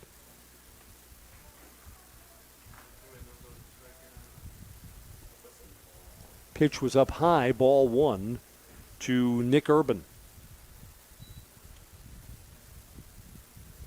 Marshfield makes it interesting with 2 in the 5th and 3 more here in the 6th and runners at second and third. There are 2 outs.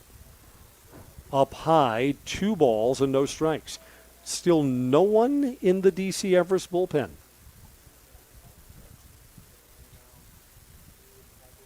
And there is outside 3-0.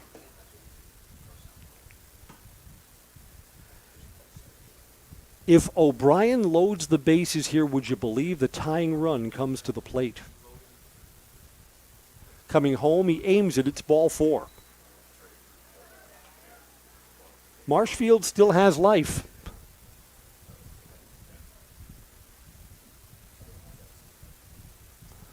And again, the Evergreens are looking for Cole O'Brien to finish this game, get them out of this. Isaac Zepps is the 9th Blue Devil to hit in the inning. First ball swinging, foul ball. Is there a play on this? No.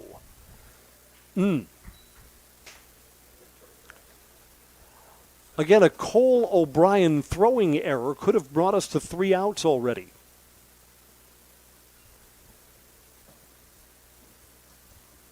So got some unearned runs on the Marshfield side of the ledger. 0-1 pitch, fouls that one back, and that was going to be a ball. So Zepps is kind of helping the pitcher out and goes to no balls and 2 strikes. Cole O'Brien, who struggled this inning, needs to win this battle and keep the Evergreens lead at 4. Coming home at no balls, 2 strikes. Here it is. Ground ball up the middle. The inning continues, and Marshfield edges closer. The 7th and 8th runs come in on a 2-strike hit from Isaac Zepps. Shortstop, number 3, Bennett Lang. Yeah, this game is certainly not over.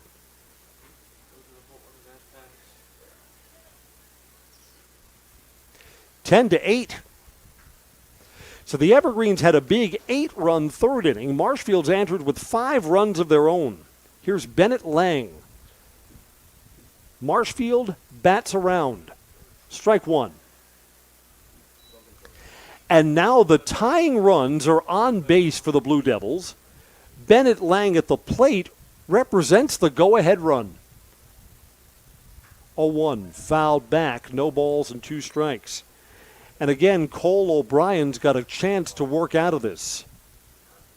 But you know what? The Evergreens, you almost get the sense now that DC Everest is going to need a few more runs to get this game safely in the win column. The runner takes third base as a balk is called.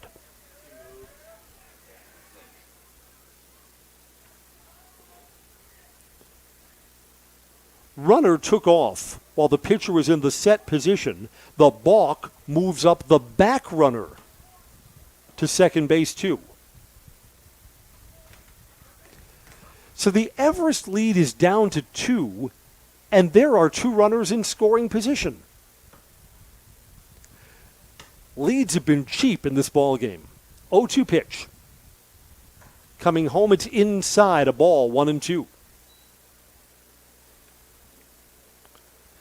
Bennett Lang could tie this ball game up. It was 10-1 a little bit ago with a hit to the outfield. Low, 2-2.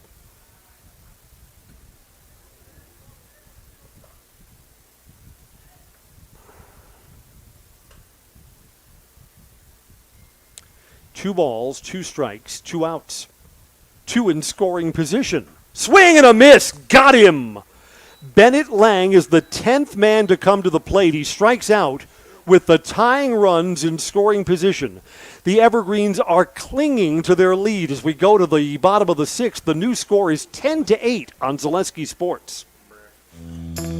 First things first with Midstate Technical College. Dual credit programs earn you college credit in high school. Then choose a path that suits you. Use your skills to start your career or transfer to a university to continue your degree. Choose a new career. Transition easily and quickly by upgrading your skills. Or continue your education with dozens of classes to get you on your path. No matter your stage of the game, your first move is Midstate Technical College.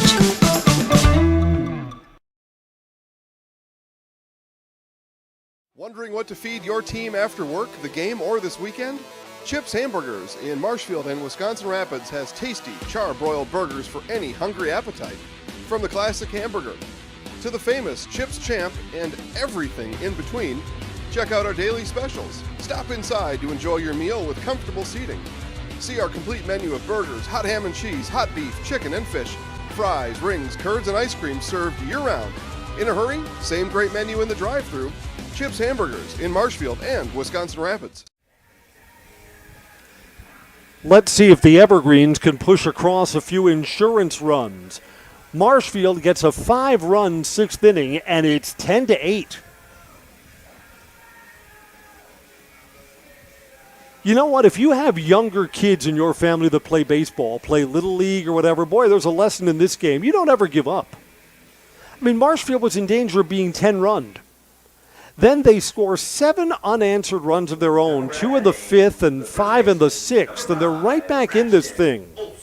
It's a 10-8 ball game. Braxton Olson is 2 for 3.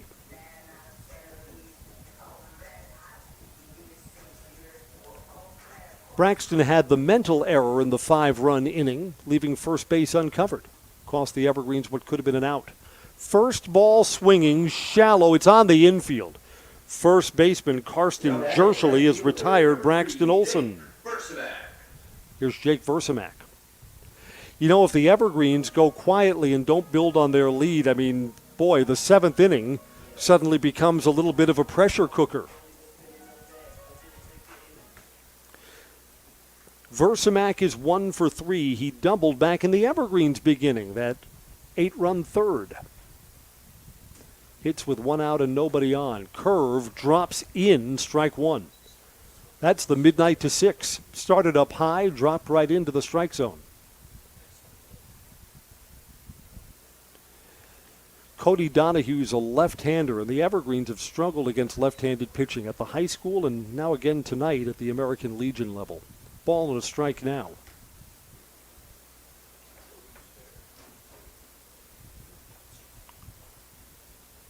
Again, if Versamak reaches, then there's a runner on base for Kyler Soppe. It's been a consistently good bat. 2 balls and 1 strike.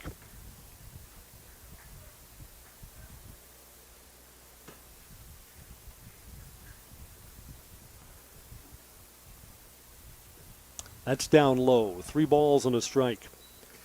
Again, Cody Donahue, what does Marshfield need? They really need a lockdown inning.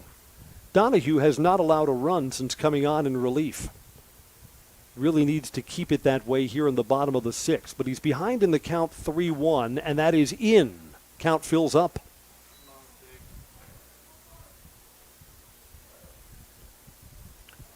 Versimak played for the Everest JV for the entire season. Don't think he got a varsity at-bat this year. 3-2 pitch. And too close to take. He fouls that one off. Was that pitch going to be high ball for you? That's borderline. You got to protect in that spot. So Versimak will see another in this at-bat.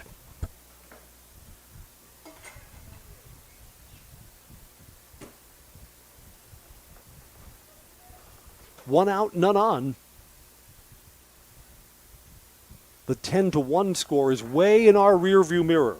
Not sure why Donahue wanted to go to something other than his best pitch there. That's up high, ball 4. Number 16, Kyler Soppy. Maybe too cute by half.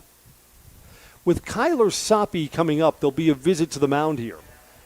I don't see this as a pitching change. I see this as a discussion on how you want to pitch to Soppy. And then showing me that I'm wrong, there's a pitching change. You know, if I was a manager, I would make all of the right decisions. Really, I'd never be second-guessed. I'd never get anything wrong. And instead, Cody Donahue is out. And it looks like, well, this pitcher is going to show his number to us. Isaac Zepps comes on in relief. He'll be the third pitcher that Marshfield has used today. Cody Donahue was effective in relief for sure.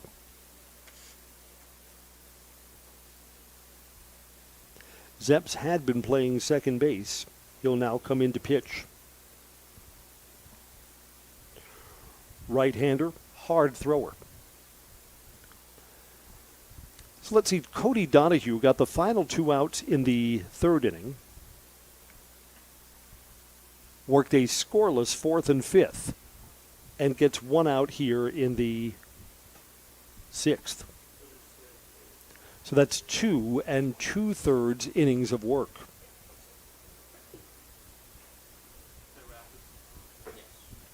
And Isaac Zepps takes over. There will be a man at first base and 1 out. Again, they want Zepps, the stronger arm, to face Kyler Soppy. Soppy's walked and singled.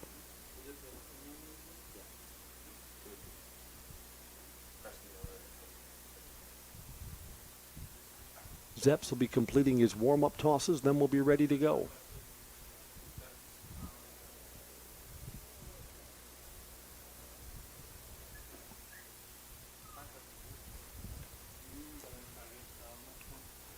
Let's see, the infield conference breaks up, and I believe there's one more warm-up toss waiting here for Isaac Zepps.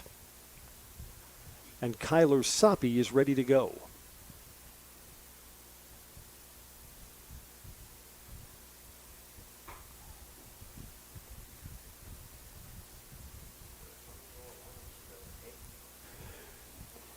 You know what, this is weird, too. The umpires should put an end to this. Zepps was playing in the field, so he didn't get a chance to warm up in the bullpen. But, I mean, Zepps is way over the allotted time and way over the allotted warm-up pitches, so we should be ready for baseball here.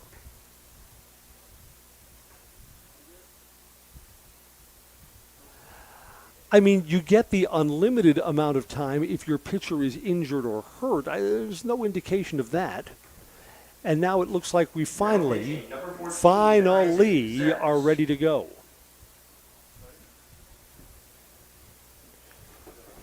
One out, 1 on for Soppy. And Isaac Zepps takes over.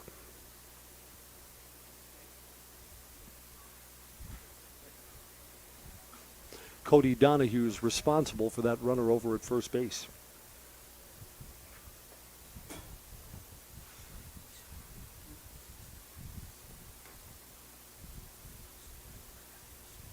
First pitch, low, ball 1.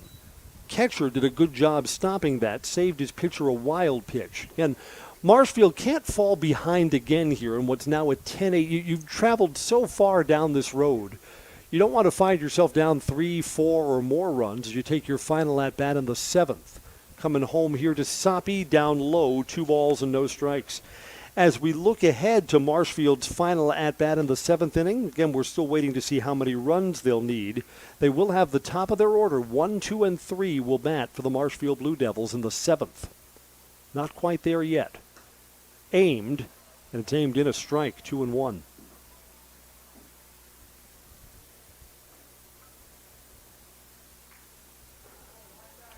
So Zeps aims to keep this a 2-run game.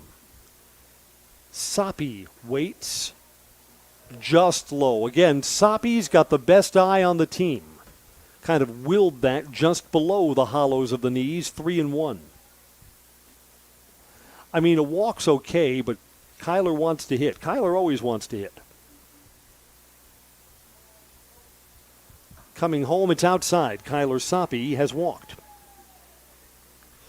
So a walk from Donahue and a walk from Zeps.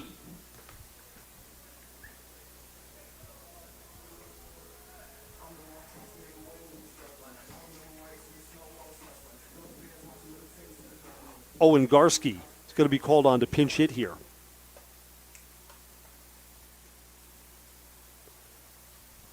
Kind of a big spot for Garski with 1 out. Evergreen's opting for a right-handed bat in this spot.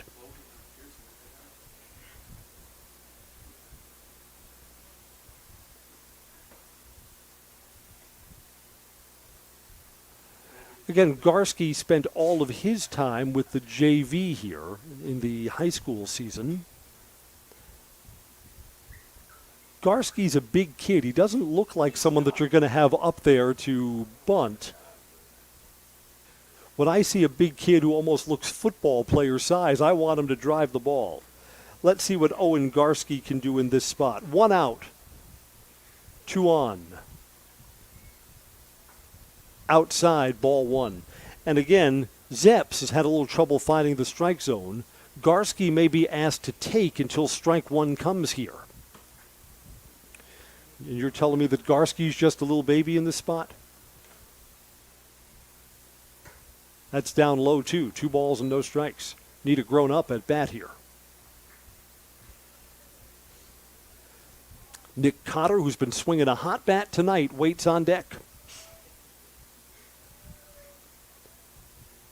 Swing and a miss. Garski took a big rip. 2-1.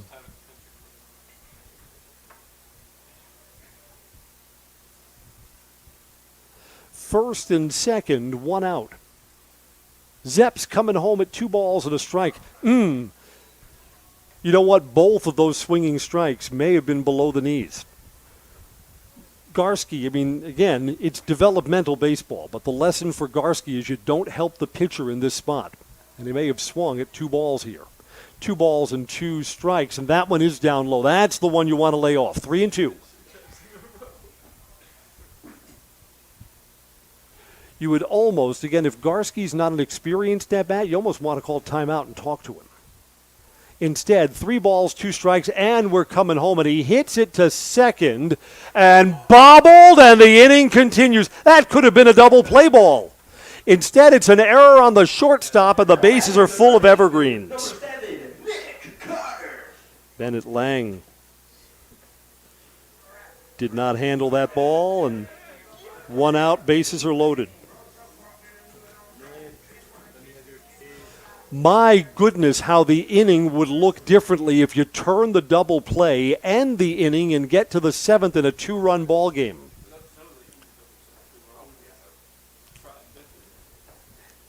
And just my observation is that Owen Garski, who hit that ball, took a little bit of time to get down to first base. Could have been doubled up easily with a sure play at shortstop. It was not to be. So now we get another visit to the pitcher's mound. I don't think that this is a pitching change. This is talking about the defense, how you want to set things up, with Nick Cotter ready to hit. Boy, am I on Team Nick in this spot. Nick Cotter during the high school season had, just such a frustrating season at the plate. Batting average was down to 100. Nick Cotter wants his walk-up music at this spot. He looked up here towards the press box.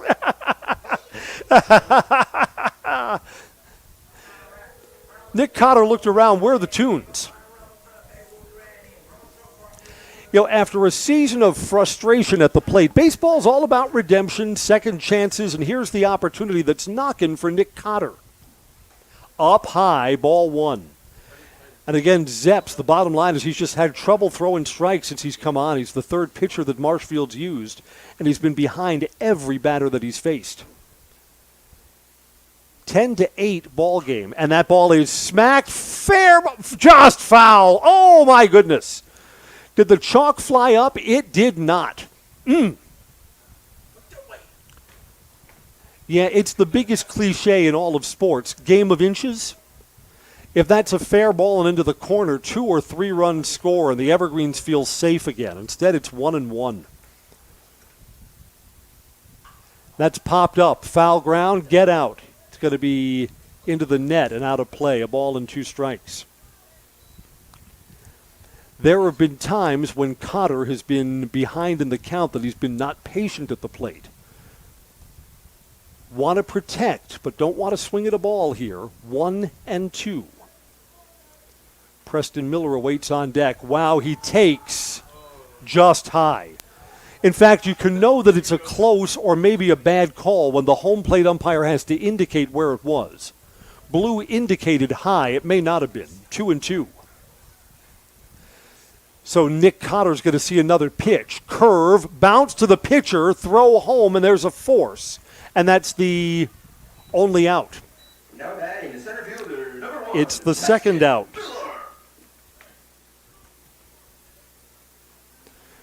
Run does not score. Bases still loaded. Preston Miller, 3 for 4.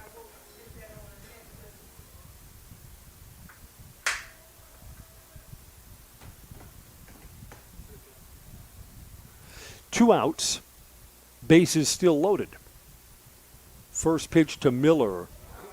Not sure why with the bases loaded you start off with that pitch. It's way up high. Soppy is the runner at third. Garski at second. And Nick Cotter at first. Swing and a miss. Big cut, 1-1. Miller's got himself 3 singles so far tonight. Catcher will come out and pay a visit to Isaac Zepps. Zepps trying to strand the bases full and see if his team could come up with 2 runs in the 7th.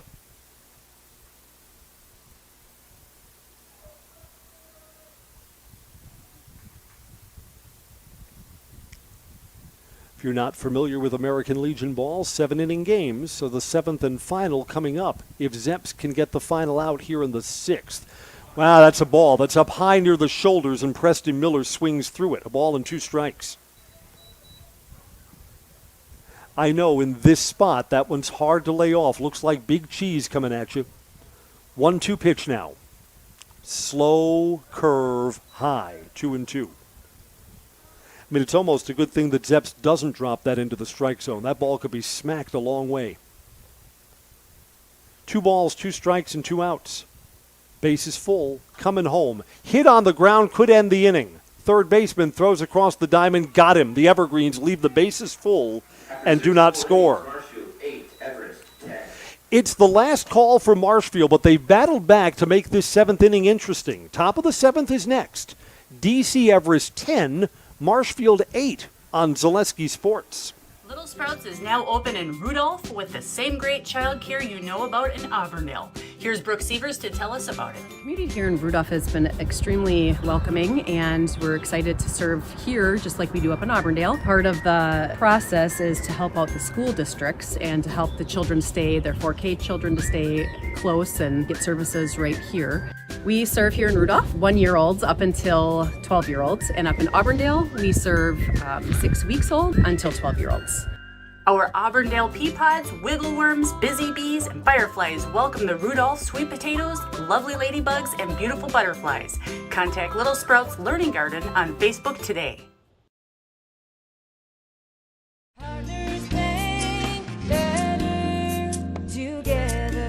We know how a a bank should be at Partners Bank. Banking should be easier. Treating our customers as valued and important. Services should be better with online and mobile banking and locations close to where you live and work. Loans should be quicker, and we make all decisions locally with years of experience helping people with their financing needs. Partners Bank, member FDIC, and an equal housing lender. Partners Bank, better together.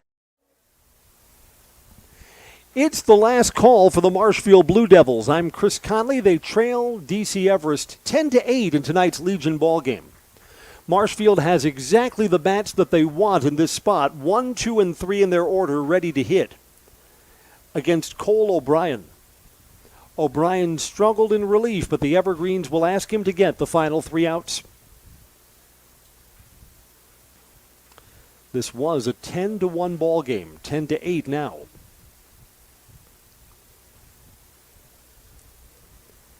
Brock Bennington reached on a fielder's choice and is 0 for 4, and he is hit by a pitch to start off the inning. Just like that, the tying run comes up to the plate. So that's not the start that Cole O'Brien was looking for. Karsten Jerschele has walked twice and singled. Officially 1 for 2.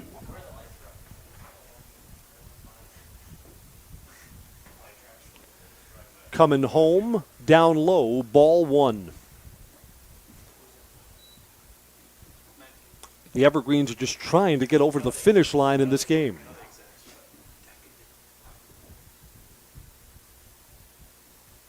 Runners going. Throw down to second, safe.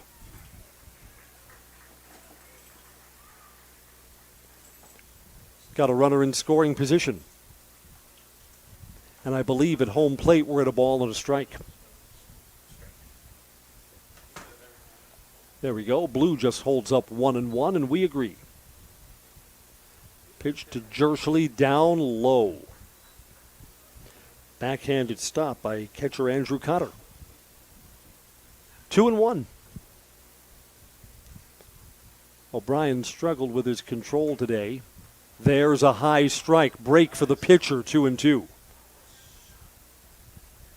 Well, we've got former pitchers up here in the press box. Of course, everything close is a strike. No doubt. 2-2 pitch. And there's a fly ball, foul territory that is going to be out of play. I mean, to get over the finish line in this game, it almost feels like O'Brien needs an easy out somewhere, like a foul out, something that's played that way. Get someone to swing at a bad pitch for strike 3. Sure would help the cause. 2-2 pitch. This one's going to stay in play in foul territory, I think.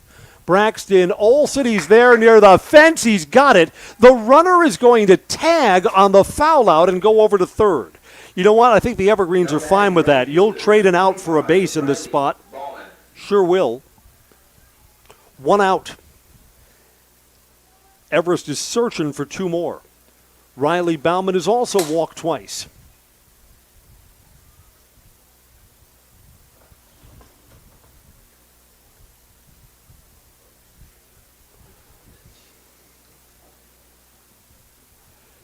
You know what? I would almost appeal the play to second base. Just make sure. Get an out on the cheap any way you can. Strike 1 to Bauman.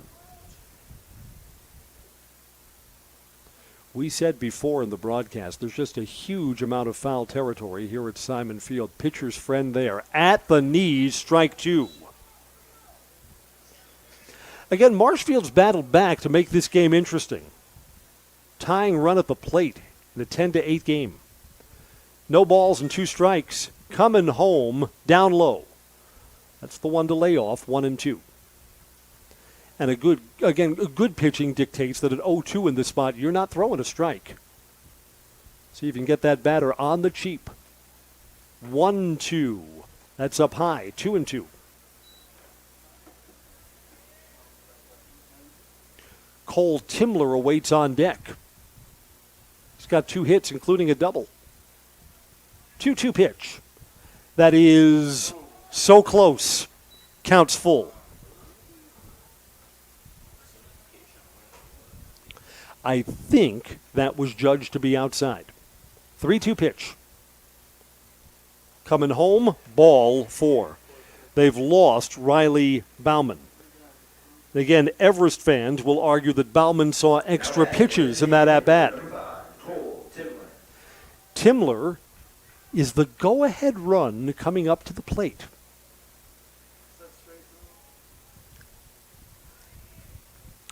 Marshfield has used the double steal repeatedly, and I don't think that the Evergreens would throw down in this spot. You don't want that run coming in from third. So I think that Marshfield runner, Bauman, I think he can take second base if he wants it. He does. Pitches up high. The Evergreens do not throw.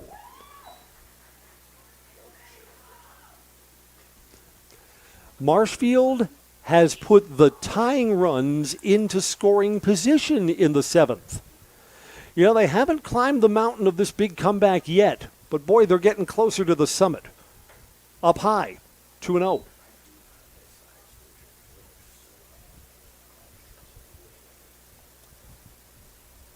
Logan Homolka is on deck if the inning and game continues. That's fouled back, 2-1. That's pitch to drive, 2. This is Cole Timler's spot. If Timler delivers a hit to the outfield, the game is probably tied. High and away, 3-1.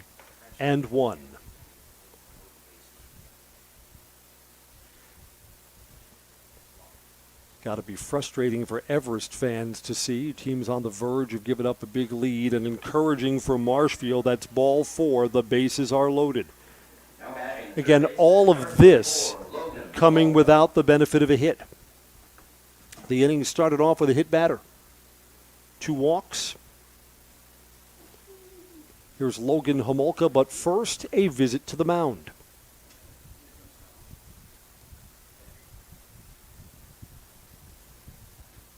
And that is going to be it for Cole O'Brien. O'Brien could be the losing pitcher here.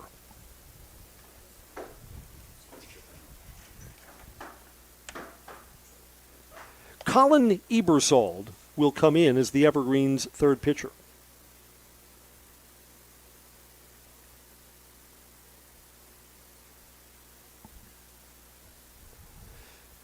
And boy, what a tough spot to come into. You know, I've always thought this about high school baseball. Bringing a pitcher in with the bases loaded is just such a tough spot. It is at the higher levels of baseball, too. But you just ask someone to come in with no margin for error. And, you know, you're asking them to throw strikes, and yet they're reluctant to. You don't want to throw something fat, something that gets driven in, and you wind up giving up 2 or 3 runs. But yet in this situation, what do you have to do? You got to throw strikes. In this 10-8 game, the Evergreens are looking to see if Colin Ebersold can bring on the final outs.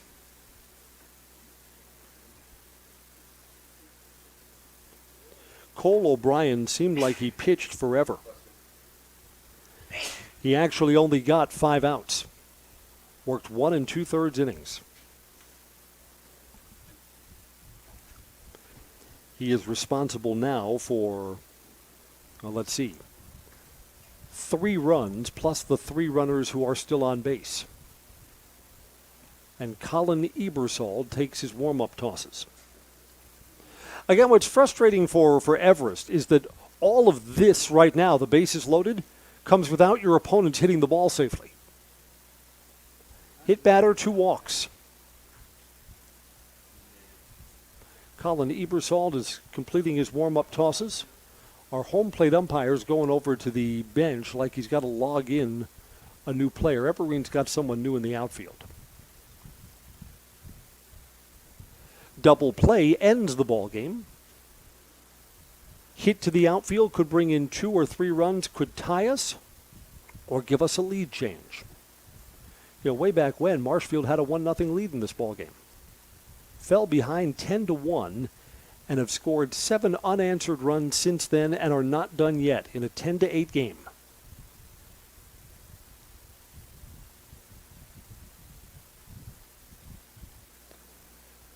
Just judging from the hour, Is anyone here up for extra innings, or do we want this game decided here in the 7th? We want this game decided.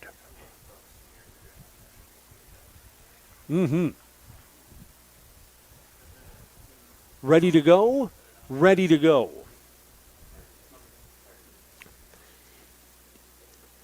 Ebersold comes on in what you would describe as a high leverage spot.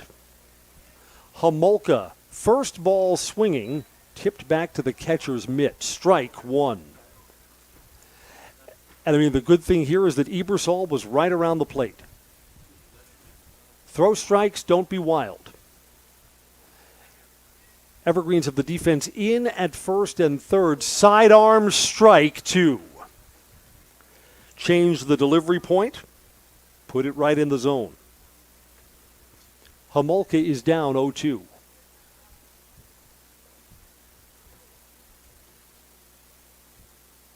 Coming home. And this is hit to left field. Over. There's got to be a play there. Diving. That's a foul ball. Foul ball. Foul ball. Home plate umpire indicated immediately. That's a tough view for our cameras and for me here in the booth. Home plate umpire indicated immediately, threw up both hands and said foul. The Marshfield coach at third base rolls his head back and says that should have been fair. Would have brought in 3 runs. The call of the night is a fair or foul call down the left field line, and the call is foul. Yeah, we've got a replay on that. And our cameras seem to indicate, that the call looks like it's wrong. Well hit ball. Left center field. The ballpark will not hold it. I think Logan Homolka likes that better. A grand slam here in the 7th. Marshfield has come all the way back. It's 12-10. That ball was trouble from the moment it came off the bat. Homolka stamps his foot on home plate. Marshfield takes a 12-10 lead. Now batting the catcher, number 15, Colton Schillinger.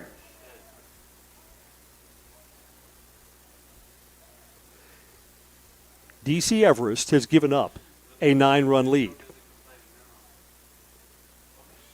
Right. Logan likes the long blast to the power alley better than he likes the extra base hit for 2 or 3 RBI. My goodness. Still only 1 out. Marshfield now has the lead. And here comes Colton Schillinger. Strike 1.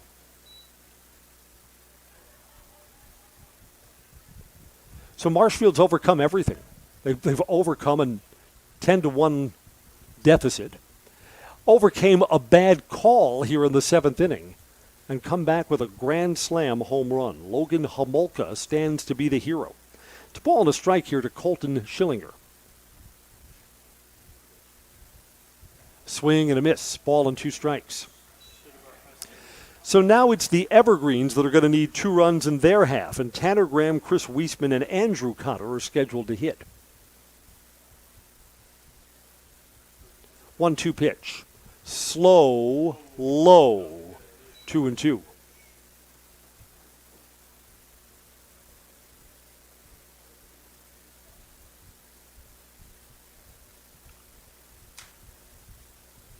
Coming home here. And there is not quite strike 3. Colin Ebersold is shooting for the outside corner and judged to be just outside. Yeah, the headline in this game reads, Grand Slam turns the worm. Ball 4. Marshfield still has only 1 out. So the Blue Devils may not be done.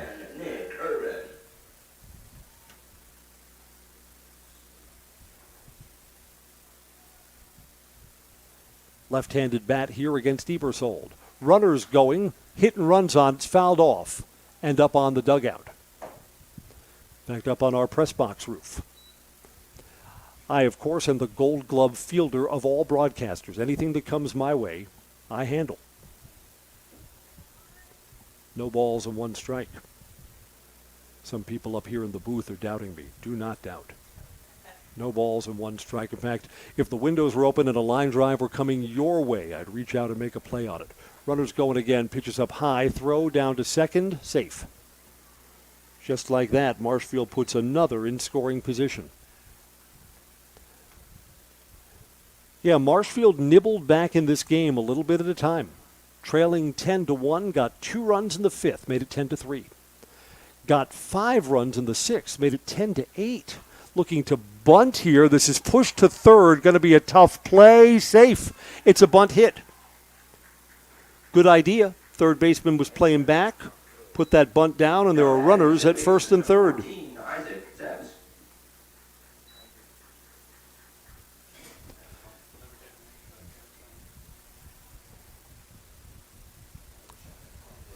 People who left this game, that if you tuned out or clicked off your browser when it was 10-1, are going to say, how did this happen? Runners are going again, hit and run, fouled back. I mean, how did Marshfield finally get over the hump? It was the Grand Slam home run from Logan Homolka.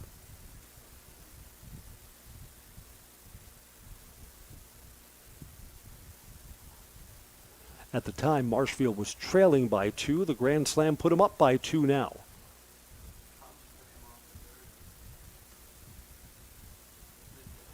No balls and 1 strike.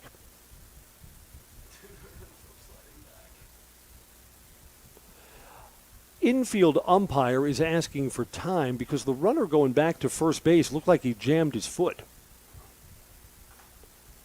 Gives the thumbs up like he's ready to go. And you know what? Yeah, the wheels are not quite right out there. First and third, maybe the double steal is off in this spot. No, it's not. Fly ball, it's on the infield. In foul ground, play at third base, doesn't make it. Dropped in foul territory, foul ball.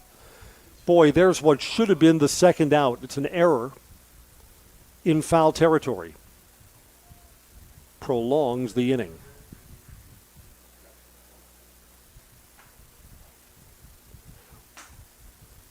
We've been at it for 2 hours and 44 minutes, and for Marshfield, the wait's been worth it. 0-2. Coming home, hit to third, bounced off the glove, only plays to first, got him. There is the second out. Nick Cotter stayed with it. Another run comes in, though. 13-10. Brady Schmidt will get a turn to hit.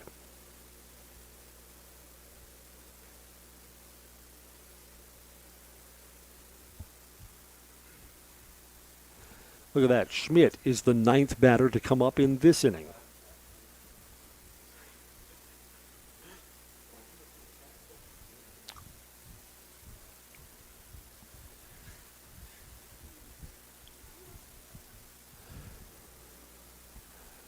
Brady Schmidt is being logged in, and then we'll be ready to go with 2 outs.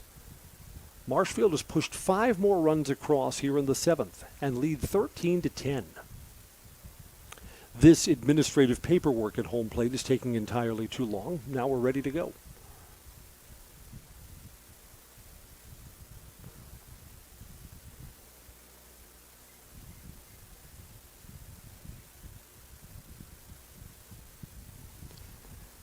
Coming home outside, ball 1.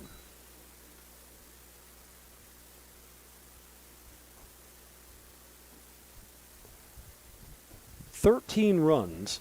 You know, one of the lessons of this game is Marshfield's got only 10 hits, which means it's a lot of fielders' choices, walks. Those runners have all come around to score. 2 balls, no strikes. Too many free passes. 2-0 pitch, strike at the knees.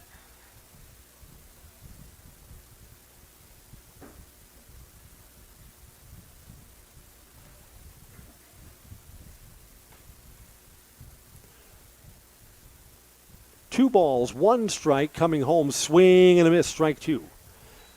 Colin Ebersol will try and get out of the inning by throwing one more pitch and getting a third strike, bringing us to a third out, but the damage has been done.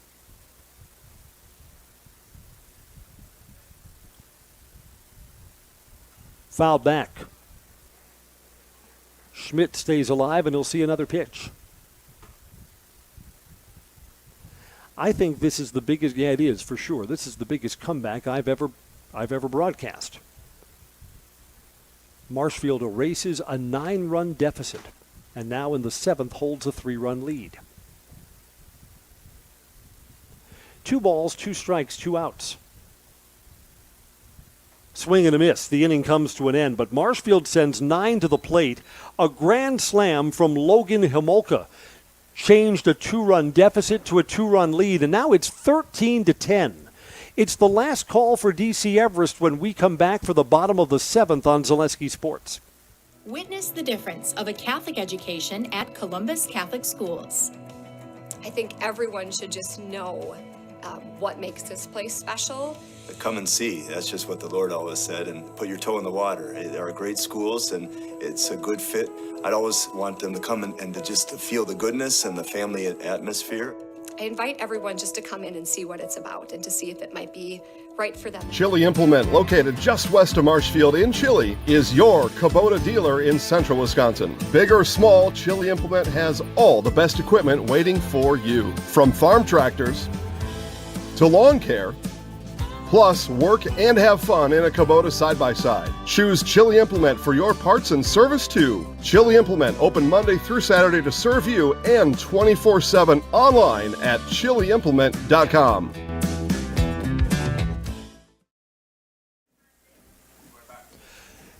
We go to the bottom of the 7th inning. Do the Evergreens have 3 runs in them? You know what? The Evergreens have really kind of taken their foot off the gas in this game. They had the big 8-run third and have not scored since. Zeros in the 4th, 5th, and 6th. Tanner Graham is scheduled to lead off for DC Everest. And it is Isaac Zepps, third pitcher used for Marshfield, who's going to try and close him out.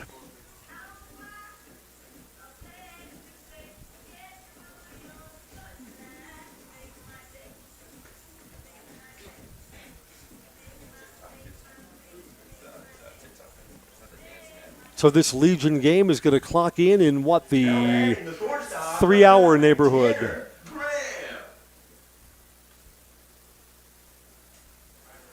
Let's see if Tanner Graham can turn it back the other way for the Evergreens. Zepps to Graham. The Evergreens need 3 runs and have only 3 outs to work with. Graham thought about bunting. Well, you know, the Evergreens need base runners here. Get on any way you can. Graham 1 for 4. It's his 5th at-bat in this game where everyone's gotten a chance to hit. Swing and a miss. Geared for something faster than that pitch from Isaac Zepps. Again, Tanner Graham's got to realize that he can't hit a leadoff 4-run homer. He's got to be playing for a single here. Got to play small instead of big. And this ball is a fly ball to left field. There is the first out. Now batting the third baseman, number 8, Logan George. Logan George will hit for the Evergreens. First time he's come up today. He doesn't have one. George hits in the Chris Weisman spot. Weisman was 2 for 3 today. See what Logan George can do. First ball swinging, sinking to left field. Logan George has himself a hit. Now batting the catcher, number 24, Andrew Cotter. Andrew Cotter is 2 for 4 today. He'll take his turn.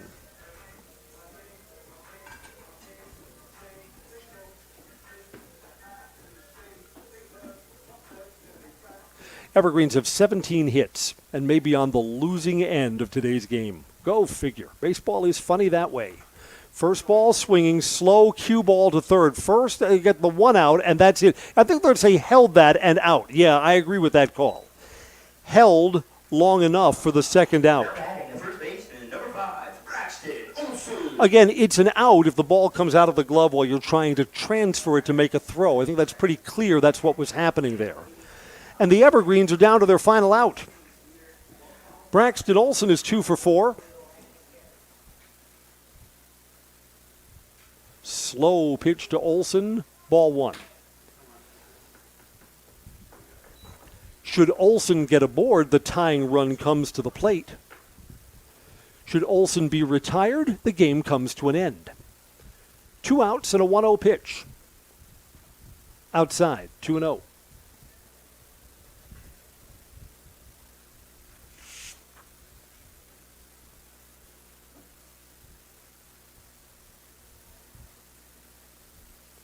Long set. Balk has just been called.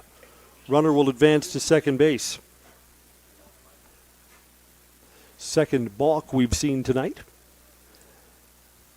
Again, the runner at second in this 13-10 game doesn't mean much. The Evergreens need another base runner.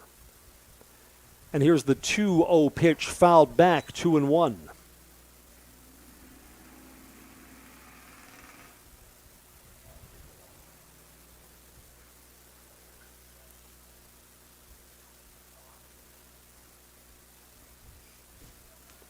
Two outs, 2-1 pitch taking, and it's outside, 3-1. Jake Versamak is scheduled, beg your pardon, Olson scheduled to hit next, beg your pardon, that's ball 4, down low. First and second, it is Jake Versamak's spot.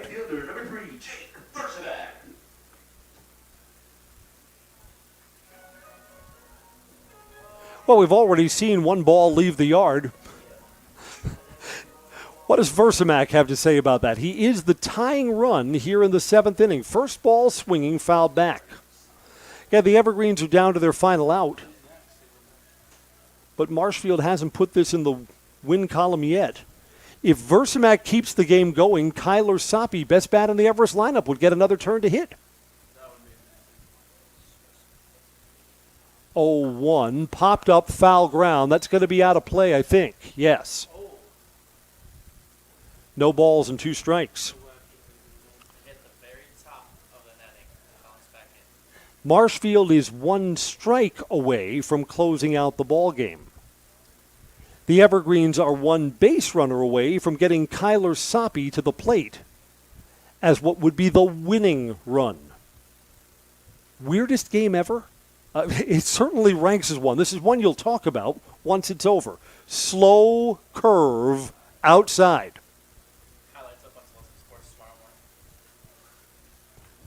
I think that's exactly where you'll want to be. Highlights tomorrow morning on Zaleski Sports. 1-2. Call strike 3 brings the game to an end. So Soppe could not get out of the on-deck circle. The ball game comes to a close. Versamak struck out by Isaac Zepps. Marshfield comes back from 9 runs down for a 13-10 victory. Go figure. The Evergreens and Marshfield Blue Devils both left 11 men on base. A 10-1 lead was not enough for the Evergreens to hold. Our final score, 13-10. Marshfield wins on 13 runs, 10 hits and 3 errors. The Tigers put up 5 in the 5th. 2 in the 5th, 5 in the 6th, and 5 more in the 7th. The game-winning blast, Logan Homolka's grand slam home run. For the Evergreens, 10 runs on 17 hits, 2 errors, and 11 left. Isaac Zepps is the winning pitcher. Cole O'Brien takes the loss. Up next, the Nasonville Dairy postgame show. Nasonville Dairy with fresh cheese curds made daily. Get your curds at Nasonville Dairy in Marshfield, Curtis, or online at NasonvilleDairy.com. Back to wrap up after this message on Zaleski Sports.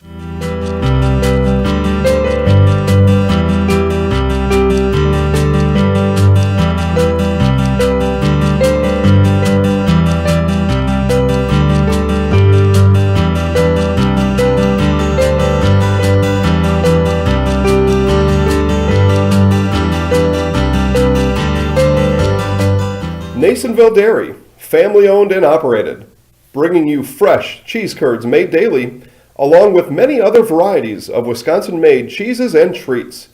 Don't forget to check out our cheese and sausage trays for your upcoming parties and cheese and sausage gift packages for the holiday season or any other special occasion. Nasonville Dairy, located just southwest of Marshfield on U.S. Highway 10, NasonvilleDairy.com. All right, so we're here with Kim Hyman. Kim, Nasonville Dairy, 125 years in the making. Tell us about that. You know, it's fantastic. It was the first plant built in Wood County back in 1885. Sal Nason and his family came here, and they started a small dairy plant. Eventually that plant burnt down, but then they rebuilt onto this same facility, and our family moved here in the late 60s in 1968 and took it over from there, and it's been just a fantastic growth. Great community, great people we have working for us. Oh, it's an open market. It's huge. You know, the opportunity for the diversity in the cheese industry is fantastic, and you have to be that way in order to sell a lot of product. And so we've got a great group of people working on the research and development side for us. So it's been really fortunate for us. Oh, right. We have 185 farm families that market their milk through us here at Nasonville Dairy. And we are so lucky we have like the best dairy farms in not only in central Wisconsin, but in the United States, marketing milk through us. So we're just really fortunate on that side. Actually, we started in 1968. Our father brought us here from another cheese plant in Wisconsin. We had come from the cheese business. We've always been in the business. We had moved around the state in different parts. He brought us here about that time. The plant ran 7,500 pounds of milk at that time, and now runs about 1.5 million a day. So.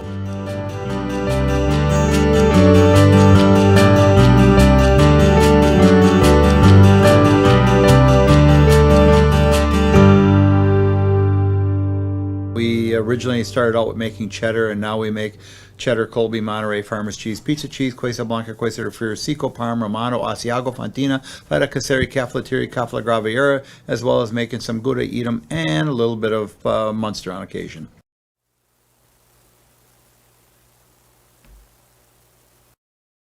With Logan Homolka, who's the hero in a big comeback. Start the interview and then do the house part after. All right, because we're working on tape here. I'm Chris Conley, and this was really a comeback that you almost never see. Marshfield was down 10-1 in this game, and just nibbled a little at a time, then put together a 5-run fifth and a big 5-run seventh. Logan Homolka hit the grand slam that gave Marshfield the lead for good. Tell us about the pitch. It was an 0-2 count. I was not expecting a fastball right down the middle, but he sent it right down the middle, and I crushed that ball right over right field. So. And we're going to see the highlights tomorrow. In fact, you're going to get this game ball right here, which went way out of Simon Field to left center, one of the deepest parts of the ballpark. And we thought that you were the victim of kind of a bad call on the pitch before that. You hit a line drive down the left field line, called foul. Right. We thought fair. What did you see there? Right when I hit it, I got right out of the box. I was just relying on my coach to say fair, foul in the umps, and he was waving me, and I kept running, and the ump ended up saying foul. So if called fair, probably would have brought in 2 runs and would have tied the game. But what the heck? You'd rather have the home run there, right? I would rather have that grand slam. That was awesome. Ever been involved in a comeback like this? I mean, 10-1, there were just so many. You pack up your tent and go home, and yet you guys didn't. You kept on fighting. Yeah, it's really hard when you're down 9 runs. Everybody gets a little down, but we had the fight tonight and came back. That was a good win. Logan, it was a heck of a hit. It really was. One of the longest hit balls that I've seen all season. Congratulations. Thank you. Logan, tell us one more time. I'm Logan Homolka, and I'm in the house.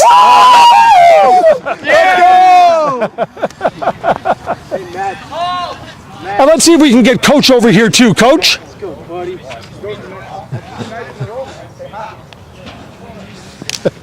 took full credit for your grand slam because I'm the coach. He's going to let us know when we're ready to go. Strangest game ever. Very. Okay. Coach, have you ever been involved in a comeback like that? I don't think so. I think we had one against Viroqua a couple of years, my first year coaching. I don't know that it was quite this drastic though. So yeah, I mean, we're 1 run away from getting 10 runs. So pretty drastic comeback. You know, we were saying during the broadcast, there's a lesson for anyone who plays baseball at any level. Little league, t-ball, as you get up to the JV or varsity level, you don't pack up your tent and go home. There's no clock in baseball. As long as you think you can do it, as long as you keep hitting, keep taking your chances, you're still alive. And that really is the takeaway from today's game. Yeah, we talked after the third inning, we got together, just talked about how things weren't going our way, but we talked about competing and battling and just trying to chip away. All you can do is try to chip away slowly but surely. There's still, a lot of game left, right? So they put up a 7 spot, so why can't we put up, 3, 4, 5 runs in an inning and make it a ball game? So, we put up 2 and then a 5 spot, and all of a sudden we're back in the game. So, it couldn't be. Last night's win over Plover was a really, really good win. Tonight's win might have been better. So, I take this as a tip of the hat to a lot of your kids, because some of your kids played high school ball for Marshfield this year, and that was a long and frustrating season. And yet they've still got that fight in them. This was a game that you really didn't give up on. And for kids who have had a long season and didn't have a lot of success during the high school part of the year, this is even more of a nice comeback. Yeah, it's great, and I think that's what's great about Legion baseball is that we get to bring a lot of kids from different areas and different backgrounds together. We have really, really good leadership with, 6 guys coming back, 4 that played college baseball, 2 others that are in college. I trust those are, to me, that's almost like having 6 other coaches on staff, really. Those guys are they bring so much experience and so much leadership to the team, and they bring so much to the table, and they bring that never say die attitude, and it's no coincidence they were big contributors. Logan Homolka is one of them, and comes up with the big grand slam and the big spot for us tonight. Let's talk about Logan's game-winning at-bat, because you know what? He overcame what looked like a bad call down the left field line. That ball looks like it's in the corner, and that would have tied the game, maybe given you a 1-run game.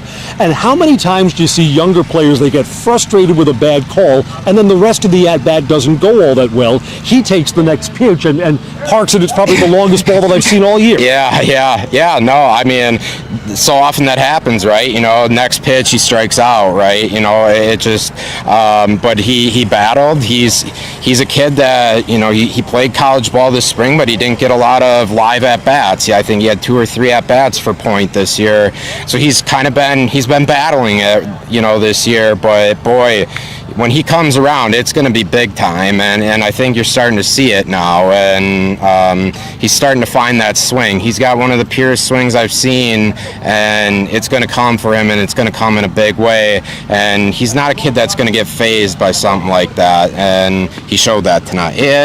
Coach, it's a game your kids are never going to forget. Down 10-1, they rally for a 13-10 win. Logan Homolka's grand slam in the 7th is the game-winning hit for Marshfield. Congratulations tonight, Coach. Thank you, I appreciate it. Go and enjoy it with your team. Have a great ride home. I'll do it. Thank you. Okay. Thanks for joining us tonight for Zaleski Sports coverage of American Legion Baseball. Marshfield down 10-1, comes back for a 13-10 win. I'm Chris Conley. You've been listening to baseball coverage and watching on Zaleski Sports. Highlights tomorrow at our website and app, ZaleskiSports.com.